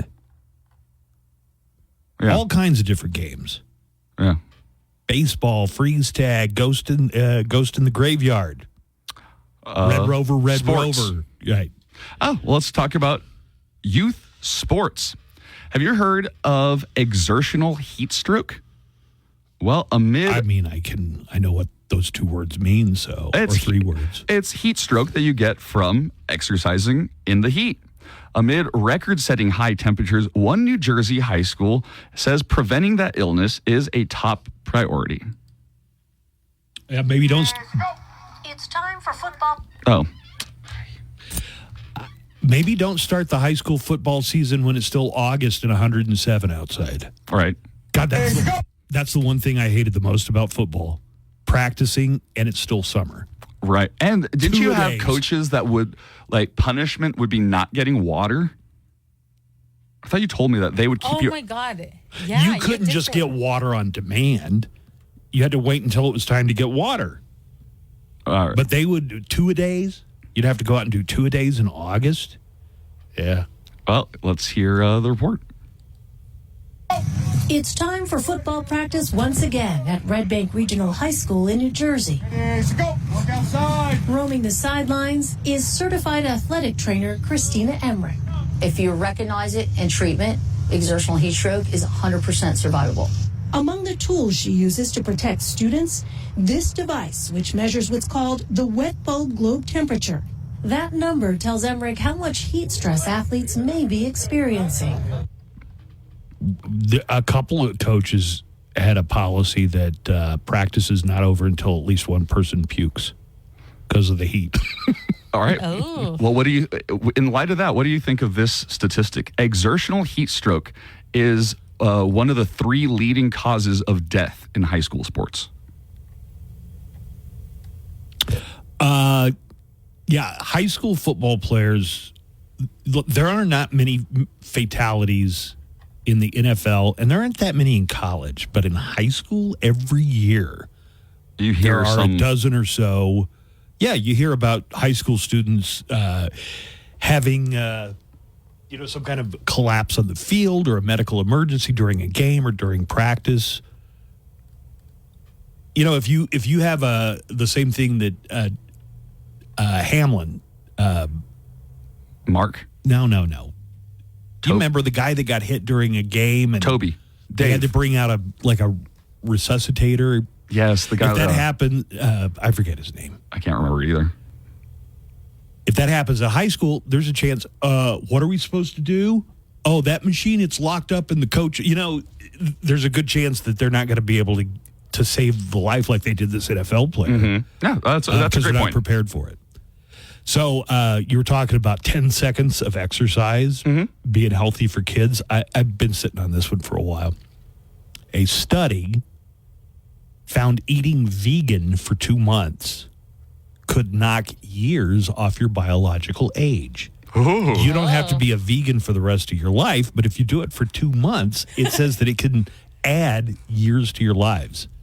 A plant-based diet? Yeah, researchers had identical twins follow 2 different diets.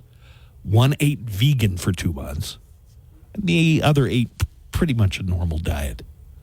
By the end, the ones who ate, and they had multiple sets of twins. Yeah, but do this. What's biological age? Well, I don't know, but let's get to it. By the end of the study, the ones who ate vegan saw their biological age drop slightly, while the ones who didn't eat vegan saw no change. So it's a slight.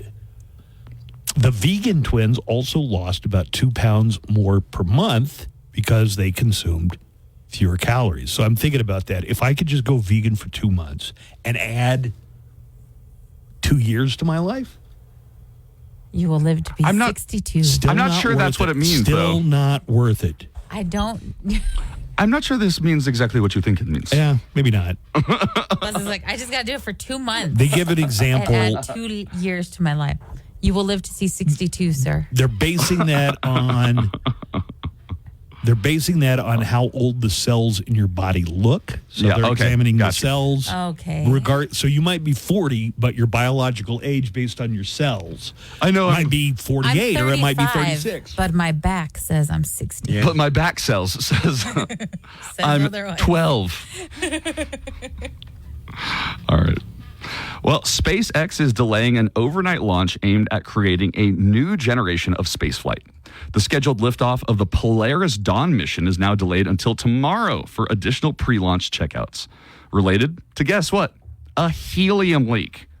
The company says the 4-member crew is expected to conduct the first ever commercial SpaceX while wearing SpaceX-designed spacesuits. I heard there's a billionaire that's going to be the first private citizen to spacewalk. I don't know who the billionaire is, but I'm suspicious if it's not Elon Musk. Why?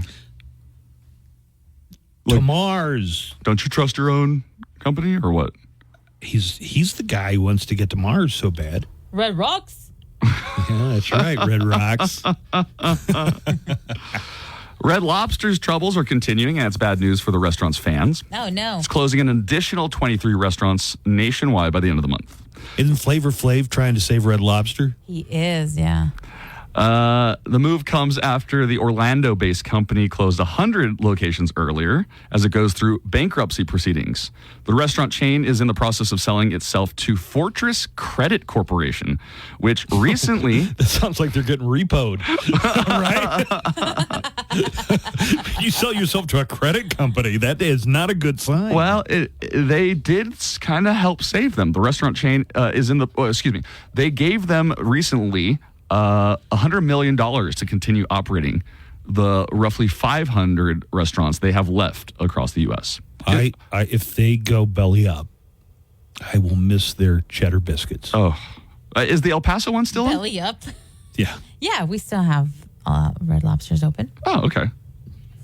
Red Rocks? If you want to save, if you want to save Red Lobster, you better start eating there, I guess.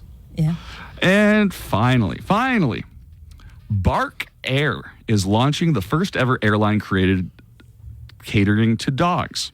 Started by pet company Bark, the airline aims to revolutionize flying for dogs and makes its first flight on Thursday. It takes off from New York and will land in Los Angeles, a domestic flight that costs about $6,000 a ticket. And this is the captain. You can feel free to take your seat belts off and hump around the cabin. Is it only for dogs, or is it for dogs and their people? Owners. A good question. International tickets will cost about $8,000 each.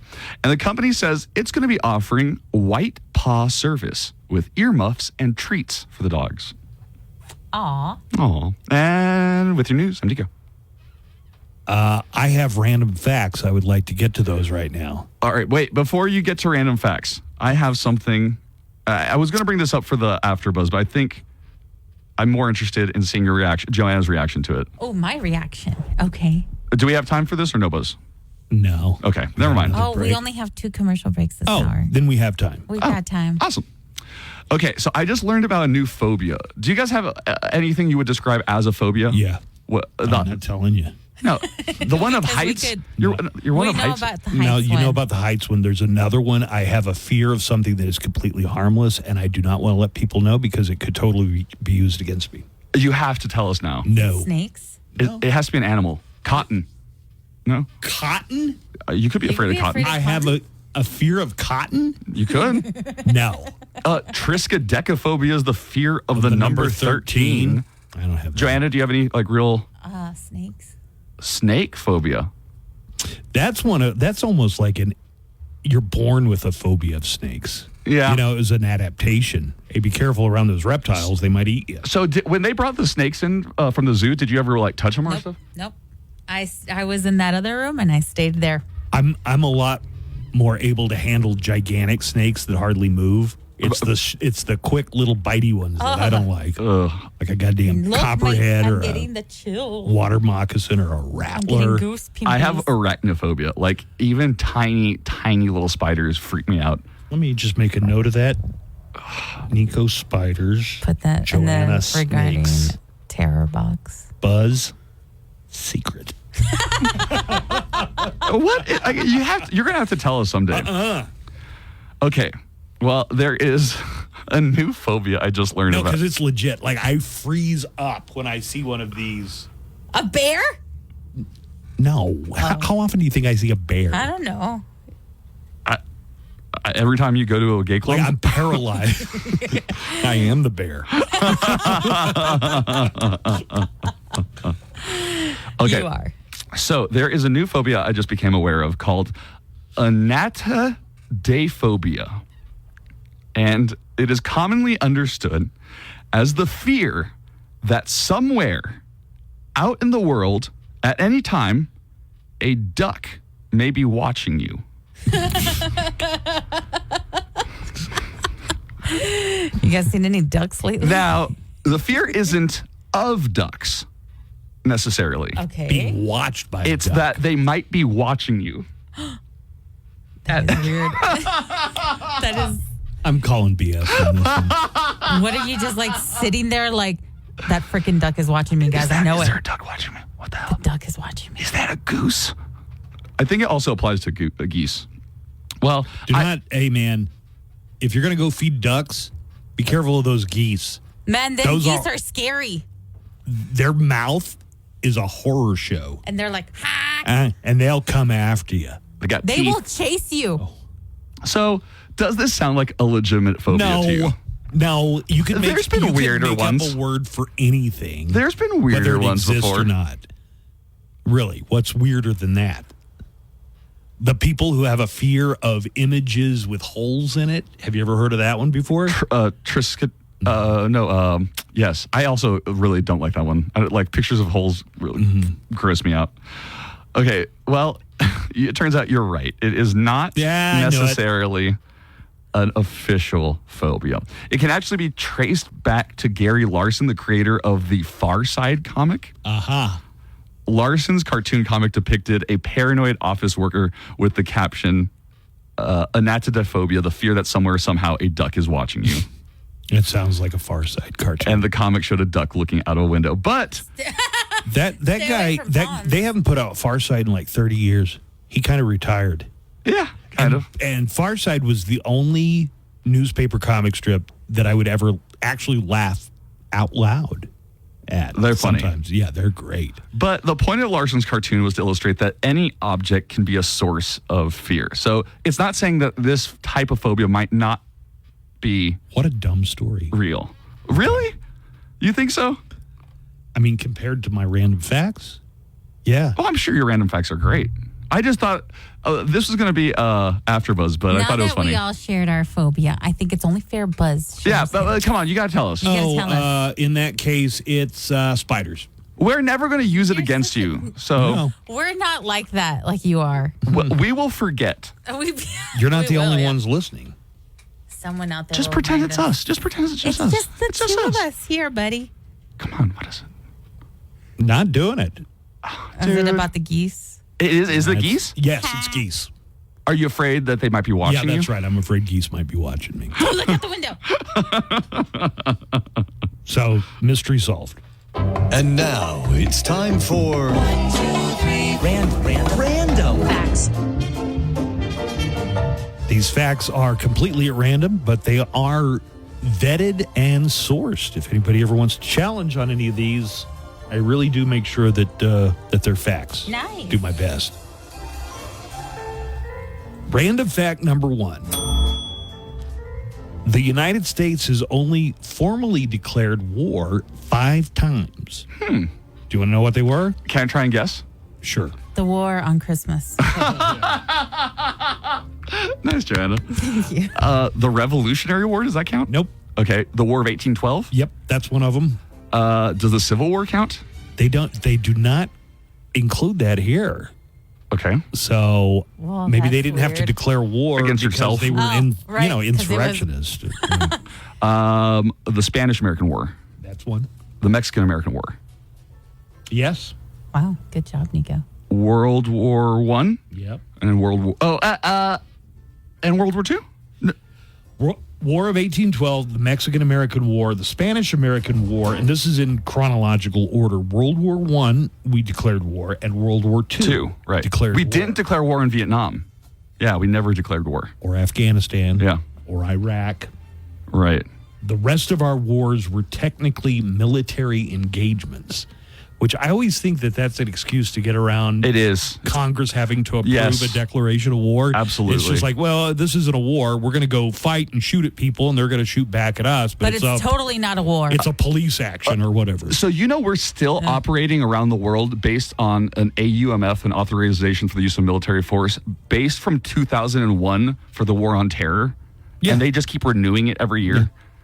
Both parties. Yeah, both. Yeah, both. It's one of my biggest criticisms of Obama's administration. Yeah, that's how you make a forever war. You say we're at war, but not really. It's just a military engagement, and it's never going to end. Shady. Random fact number 2. The first movie with a CGI character in the lead role. Would anybody like to guess? I feel like I just learned this. Howard the Duck. No, that was like an animatronic and a guy in a suit. No. Roger Rabbit had to be Roger traditional Rabbit? animation. It was not CGI. I don't know. Casper in 1995. Casper. I love It Casper. was a great movie. I know that Yeah. Jurassic Park came out in 1993, and let's face it, the dinosaurs were really the lead actor. Hell yeah, they were. Movie, so. And one final random fact for today.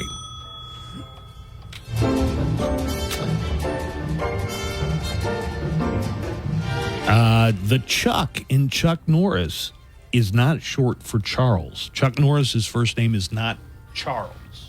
Okay. Charles. Oh, no, I tried to do it Chuck Norris. What, it's like too. Edward? I couldn't. Wait, you tried to do it Chuck Norris style? The joke, they're like, oh, sleep. I can't think Wait, of one. what? Continue. I try to gather my thoughts. Chuck isn't short for Charles, and Chuck Norris's name is short for Carlos. Okay. His name is Carlos? Carlitos. Is Norris? Carlos Norris. Norris is his last name. Is he Hispanic? I don't think so. Well, now I got to find out. Anyway, you now know something about Chuck Norris that you maybe didn't know when I did started this not. thing. Carlos. Well, he's bad and he's quick, and he'll bust your ass with a kung fu kick. Chuck Norris. Chuck Norris. Chuck Norris. Chuck Norris. Whoa. He may be old, but he's no fool. He's got a PhD from not busting school. Chuck Norris. Carlos. A lot of people seem to think they can take him. He'll throw a ninja on his back and he'll break him. Anybody wants to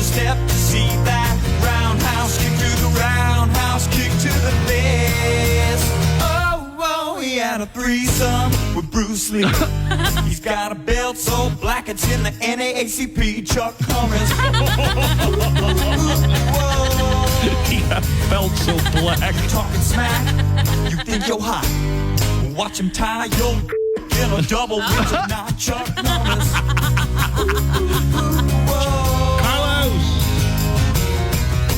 A lot of people seem to think they can take him. He'll throw a pirate on his back and he'll break him. Anybody wants to step to see that roundhouse kick to the roundhouse kick to the face. Oh, he has a beard and awesome hair. Well, the total different, but I don't care. Chuck Norris. These are just some facts that I learned. It was a maze. Everyone should try to learn something new each day. I'm Daniel Paulus, and whether you're wrapping up your workday, Want to ruin your life? We are saved. Visit Home Water Services at hws-ep.com today. Hey, what are your plans for Labor Day weekend? I'm going to sell adult lemonade. It's just normal lemonade, but I'm going to have a boob out. Boob. Staycation. I'm inventing barbecued ice cream. Oh, never mind. I'm going to do a DIY massage, but just the happy ending. Don't look at me. It's Labor Day. I'm going into labor. Have a happy Labor Day. Be safe out there. The Buzz Adams Morning Show is back.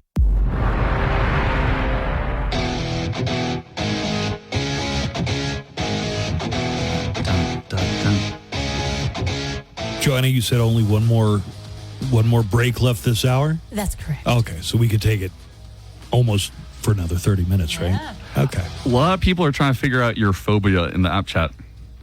I'm not gonna. They're not gonna get it Rob out of says, me. during the break, Joanna, because I kept trying to get it out of him during the break, and he's like, And he still didn't. "Listen, okay, if Superman only has one weakness and it's kryptonite, he wouldn't tell it to an entire radio audience." But yeah, that's the thing. Is like, wait, so you think you're Superman? Yeah, that's right. I only have one weakness, and I'm not going to let my foes know what it is. Rob says Buzz's phobia is running out of beer and having to drink water. Water might be the thing. I don't have a phobia. I just don't care for it as a beverage. Sal says water makes every meal worse. You're saying you can drink it, you just don't like it? I just don't like water. You're not afraid of it? No. Sure. I mean, I'll say this. When you're really thirsty, like you've been hiking or something, one time I hiked to the top of Mount Cristo Rey, and at the top I found out my friend had a canteen, but I didn't know. That water was the tastiest, most delicious beverage I'd ever had in my life. Because you were, Because I dying. was dehydrated, right? You needed the water. But otherwise, if I'm not just dying of thirst, anything but water. Oh, they say thirst and hunger are the best flavor enhancers. Okay, well, I've never heard that, but I agree with it. Sal says Buzz's phobia is either spiders or cockroaches. So in the break, I did go, what is it? Animal, plant, or mineral? Tell me one of the three. And I narrowed it down. He did. He said that's all you're getting from me. It's an animal. He said animal. It's an animal. Is it the duck? No. Okay. Oh, speaking of which, Cristizano says ducks hardly sleep. They stay up all night quacking. We have duck races here in Deming, New Mexico. Oh, that's right. The It's a duck big race deal. in Deming. Those are yeah. rubber ducks, though. They release hundreds of plastic or rubber ducks. He's saying they have real ducks. No, yeah, they have real duck races. I've never been up there for it. It's a big deal. It is a big deal. Oh, yeah. The Deming, one of the things Deming's famous for. Well, it just happened last weekend, and I guess he says that they hire security guards to watch the ducks. They're going to race all night. No, my understanding was they let a bunch of toy ducks They go. had real ducks. This one says, he make it sound like they have the real ducks. He says, our security guys that watch them all night say that they quack and move and they don't go to bed. So you could say they are watching you. Okay. If they never go to sleep. It's a real duck. It's real ducks what they use. Where am I getting the idea I don't that know. they That's release weird. a bunch of ducks and whichever one crosses the finish, like toy ducks, and the person, if it's your number, you win a prize? I don't know. A church bazaar, maybe? Manuel says, tell Joanna to do that geese sound again. It was funny. Yeah, let's hear it. Let's hear it.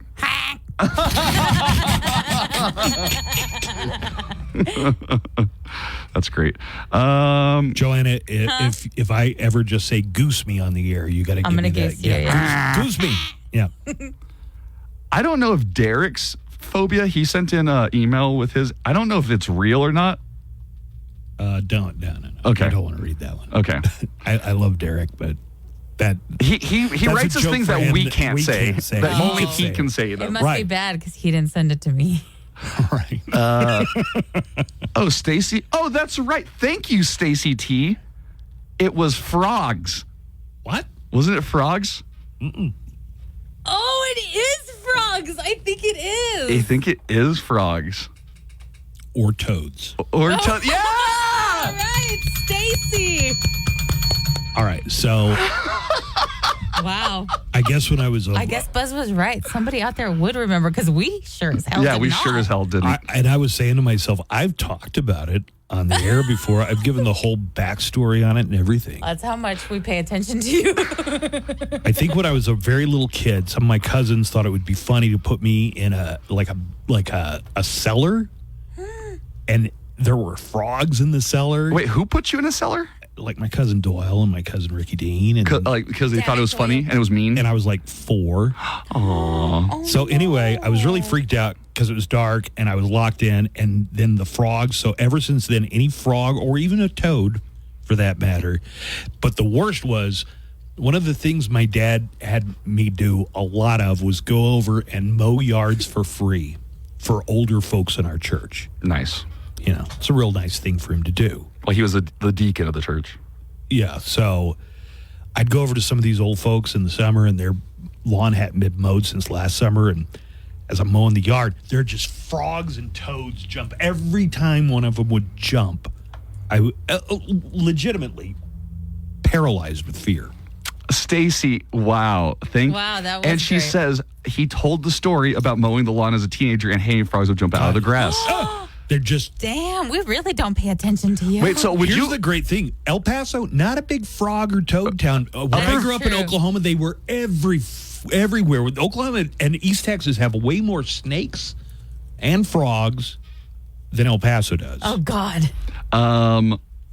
So would you mow and actually kill frogs accidentally? No, because they always jumped out of the way. I was afraid that if I killed a frog, they would tell their friends in the afterlife would be to, like, Dante's Inferno. I'd just be covered in frogs. Right. You'd be in that second level of hell. I never wanted to do anything to provoke the frogs. You mustn't disturb or upset the frog gods. Hate them. God. What horrible creatures. I love the suggestions, though. Wow. It's probably best that you said it, we figured it out, because the hooligan says, I'm going to investigate every aspect of Buzz's life to find this phobia. Wow. So it's probably best that everybody found it. Also, T says Chicago dumps the rubber ducks in the river. I guess I conflated these two things. I thought Deming duck races were not real ducks. It's real ducks.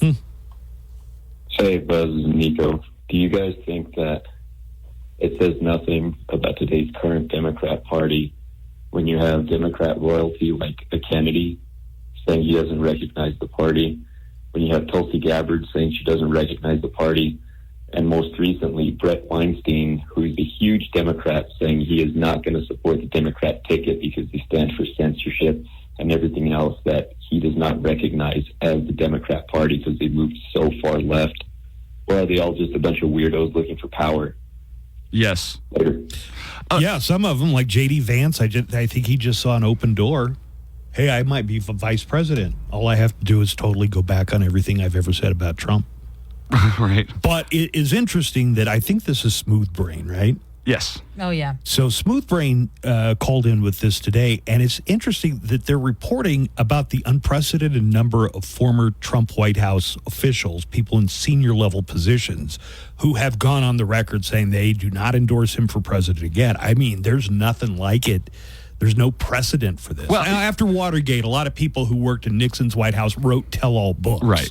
It's interesting, though, that this is some kind of political jujitsu he just did, because Adam Kinzinger was at the Democratic National Convention. Did you see all the... And he did a whole speech about how the Republican Party is not what he recognizes anymore. It's not the same. It's the party of Trump now. Let me read a little bit here. Mark Esper says that Trump is unprincipled, petty, dangerous, and prone to lies. Former Trump Chief of Staff John Kelly told CNN that Trump has, quote, nothing but contempt for our democratic institutions, our Constitution, and our rule of law.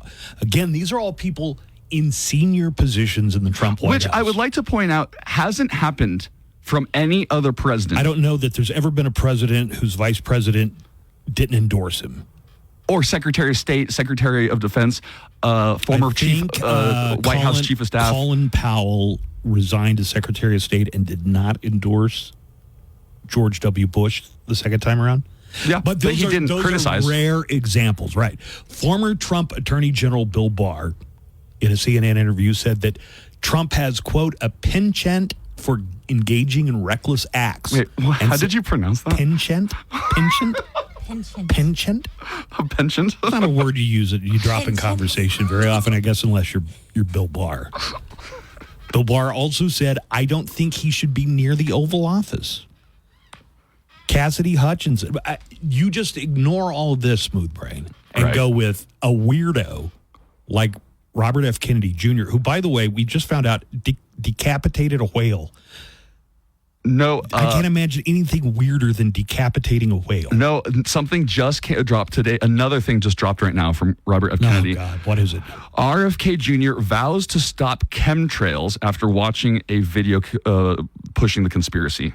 On Twitter, somebody posted there are no such thing as chemtrails. And Robert F. Kennedy said, we are okay. going to definitely stop this crime. Yeah, he's a weird guy. All of That's this not stuff, a Democratic position. The chemtrail conspiracy has been around for a long time. It crosses both sides, I guess, but it's not like a Democratic position.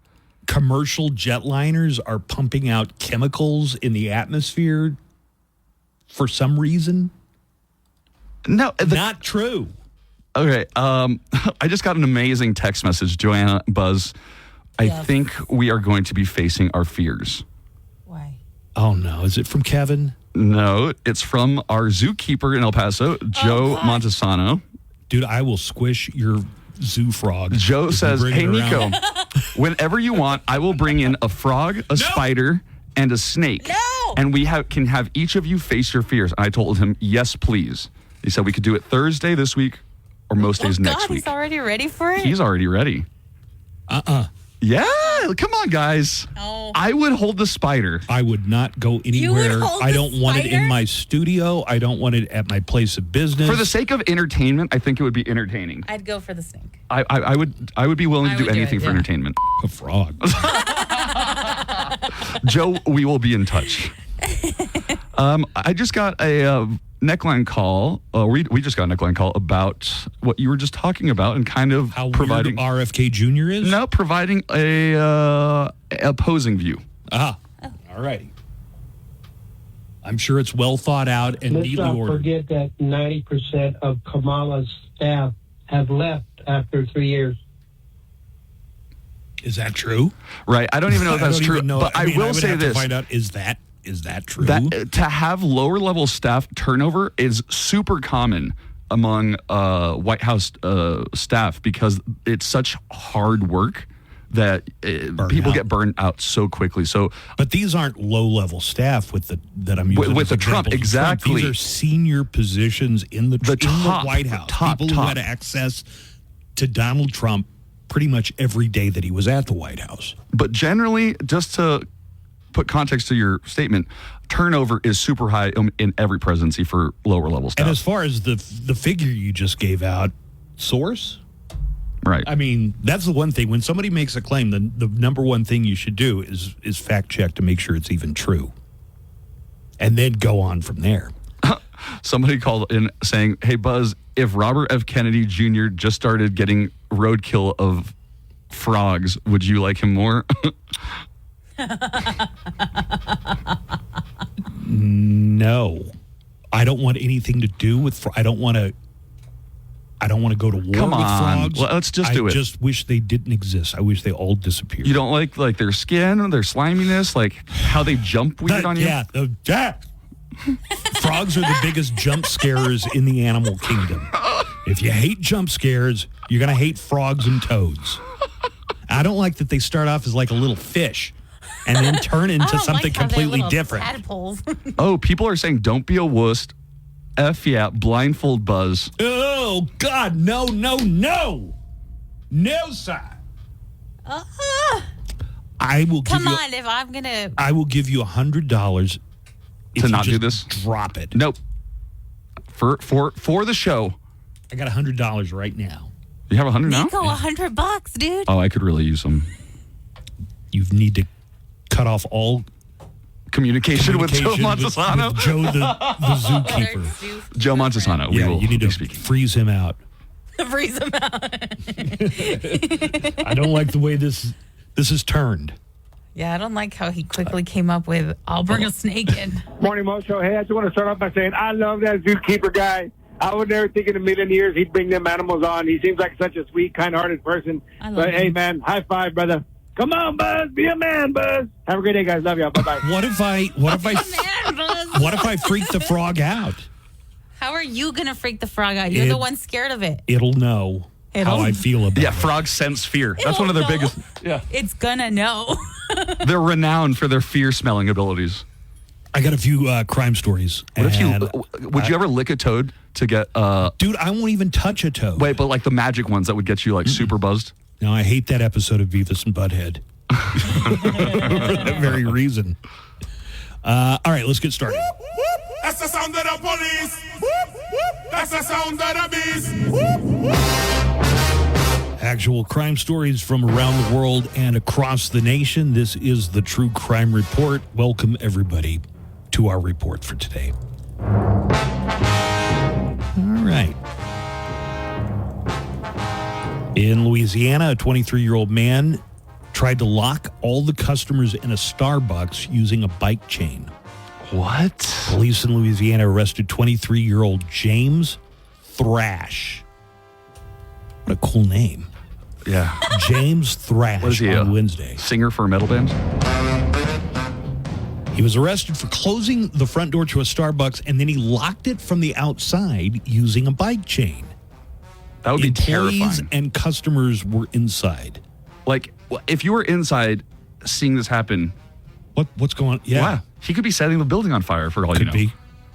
Everyone inside was alarmed for several seconds, but then realized there were two other exits and the drive-through window. Oh, phew. It is unclear what James Thrash was trying to accomplish. He was apparently in Starbucks earlier and was asked to leave for some reason. He is now facing charges of terrorizing and false imprisonment. But I like the part where it's like they were alarmed for a few seconds and then realized other exits. Well, there's other exits. It wasn't really thought out well. Well, let's put this one as a nominee for Parents of the Year. The state of Missouri took custody of an 8-week-old infant after finding that the infant's parents had only been feeding him goat milk replacement, mashed up Vienna sausages, and Mountain Dew Code Red. I'm sorry. That is no, that baby would be sick. Goat milk replacement, mashed up Vienna sausages, and Mountain Dew Code Red. That is awful. I bet these parents don't get their kids vaccinated. Yeah, I mean, just wouldn't it make sense that they're like anti-vax parents? Yeah. We keep our kid healthy with Mountain Dew Code Red. You know, it's got electrolytes. A high school gym teacher in Laredo, Texas, got arrested last week after he called police to tell them he had hired a hooker. Nice. And the hooker ran off with his money. Nice. The teacher is a phys ed teacher in Laredo. What, he couldn't catch him? Catch her? His name is Rolando Ramos. He's a gym teacher at Figueroa High School in Laredo, Texas. He's also an assistant football coach. Police showed up, and that's what he told them, that he tried to pay a prostitute for her services, but he said the prostitute took his $100 and ran away. It sounds like he wanted them to track her down and get his C note back, but instead they arrested him for soliciting a prostitute. They did eventually find the sex worker nearby, but it's not clear if he got his money back. The school he works for says they immediately put him on administrative leave pending the outcome of an investigation. Over $100?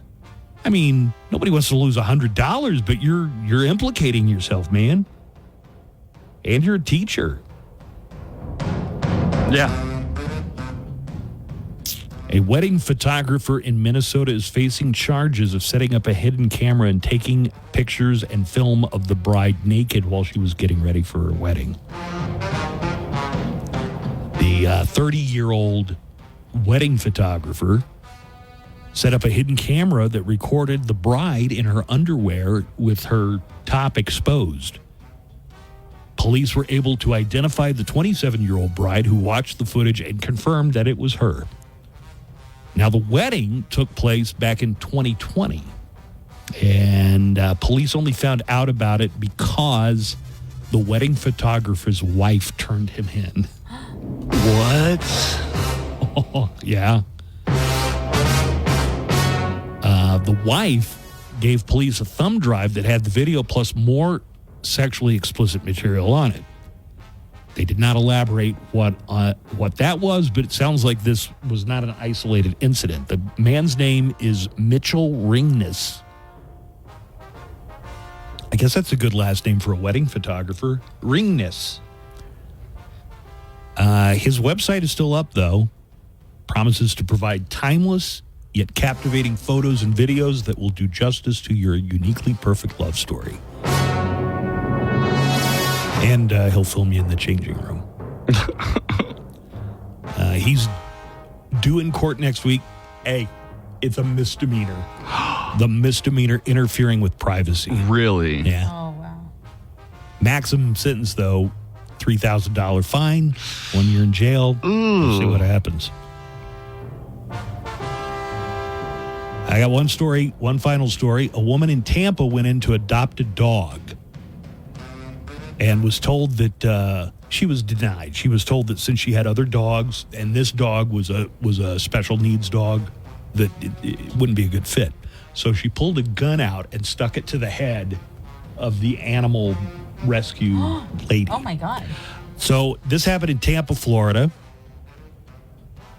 Dominique Amorosa runs a nonprofit with her mom called Rags to Riches Animal Rescue. They've been looking for the right person to adopt a 2-year-old pug.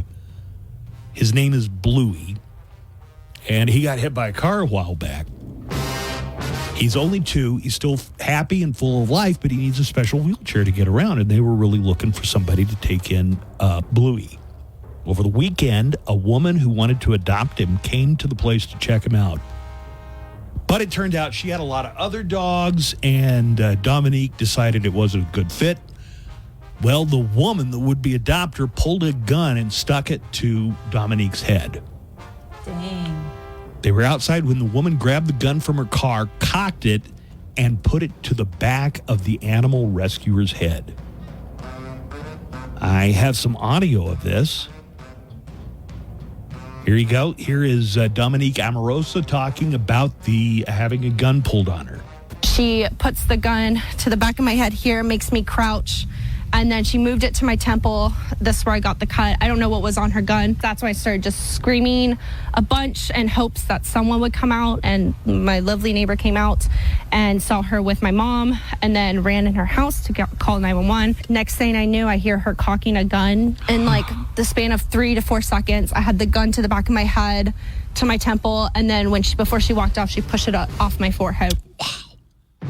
Police tracked the woman down and confiscated the gun. The latest report, she hadn't been arrested yet, but they're still deciding what to charge her with. Feloniously pointing a weapon? Right. Brandishing, I think it's called. Brandishing. Dominique says she hopes they get the woman off the streets, calling her, quote, a very scary person. And that is your true crime report for today. I deal in crime and that kind of thing. I owe my life of crime to the fact that I was a dropout. Just last week, a guy pulled a knife on me. I could see it wasn't a real professional job. There was butter on it. I can get away with it, like the crime of the century. Crime of the century. What was the man's crime? And his daring life of crime made him a legend in his time. East and west of the Rio Grande. Show is done. Are we done here? We are done here. I'd like to discuss this further, but I gotta go. It's been real, and it's been fun, and it's been real fun. Goodbye, goodbye, goodbye, goodbye. The morning show will be back tomorrow at 6 a.m.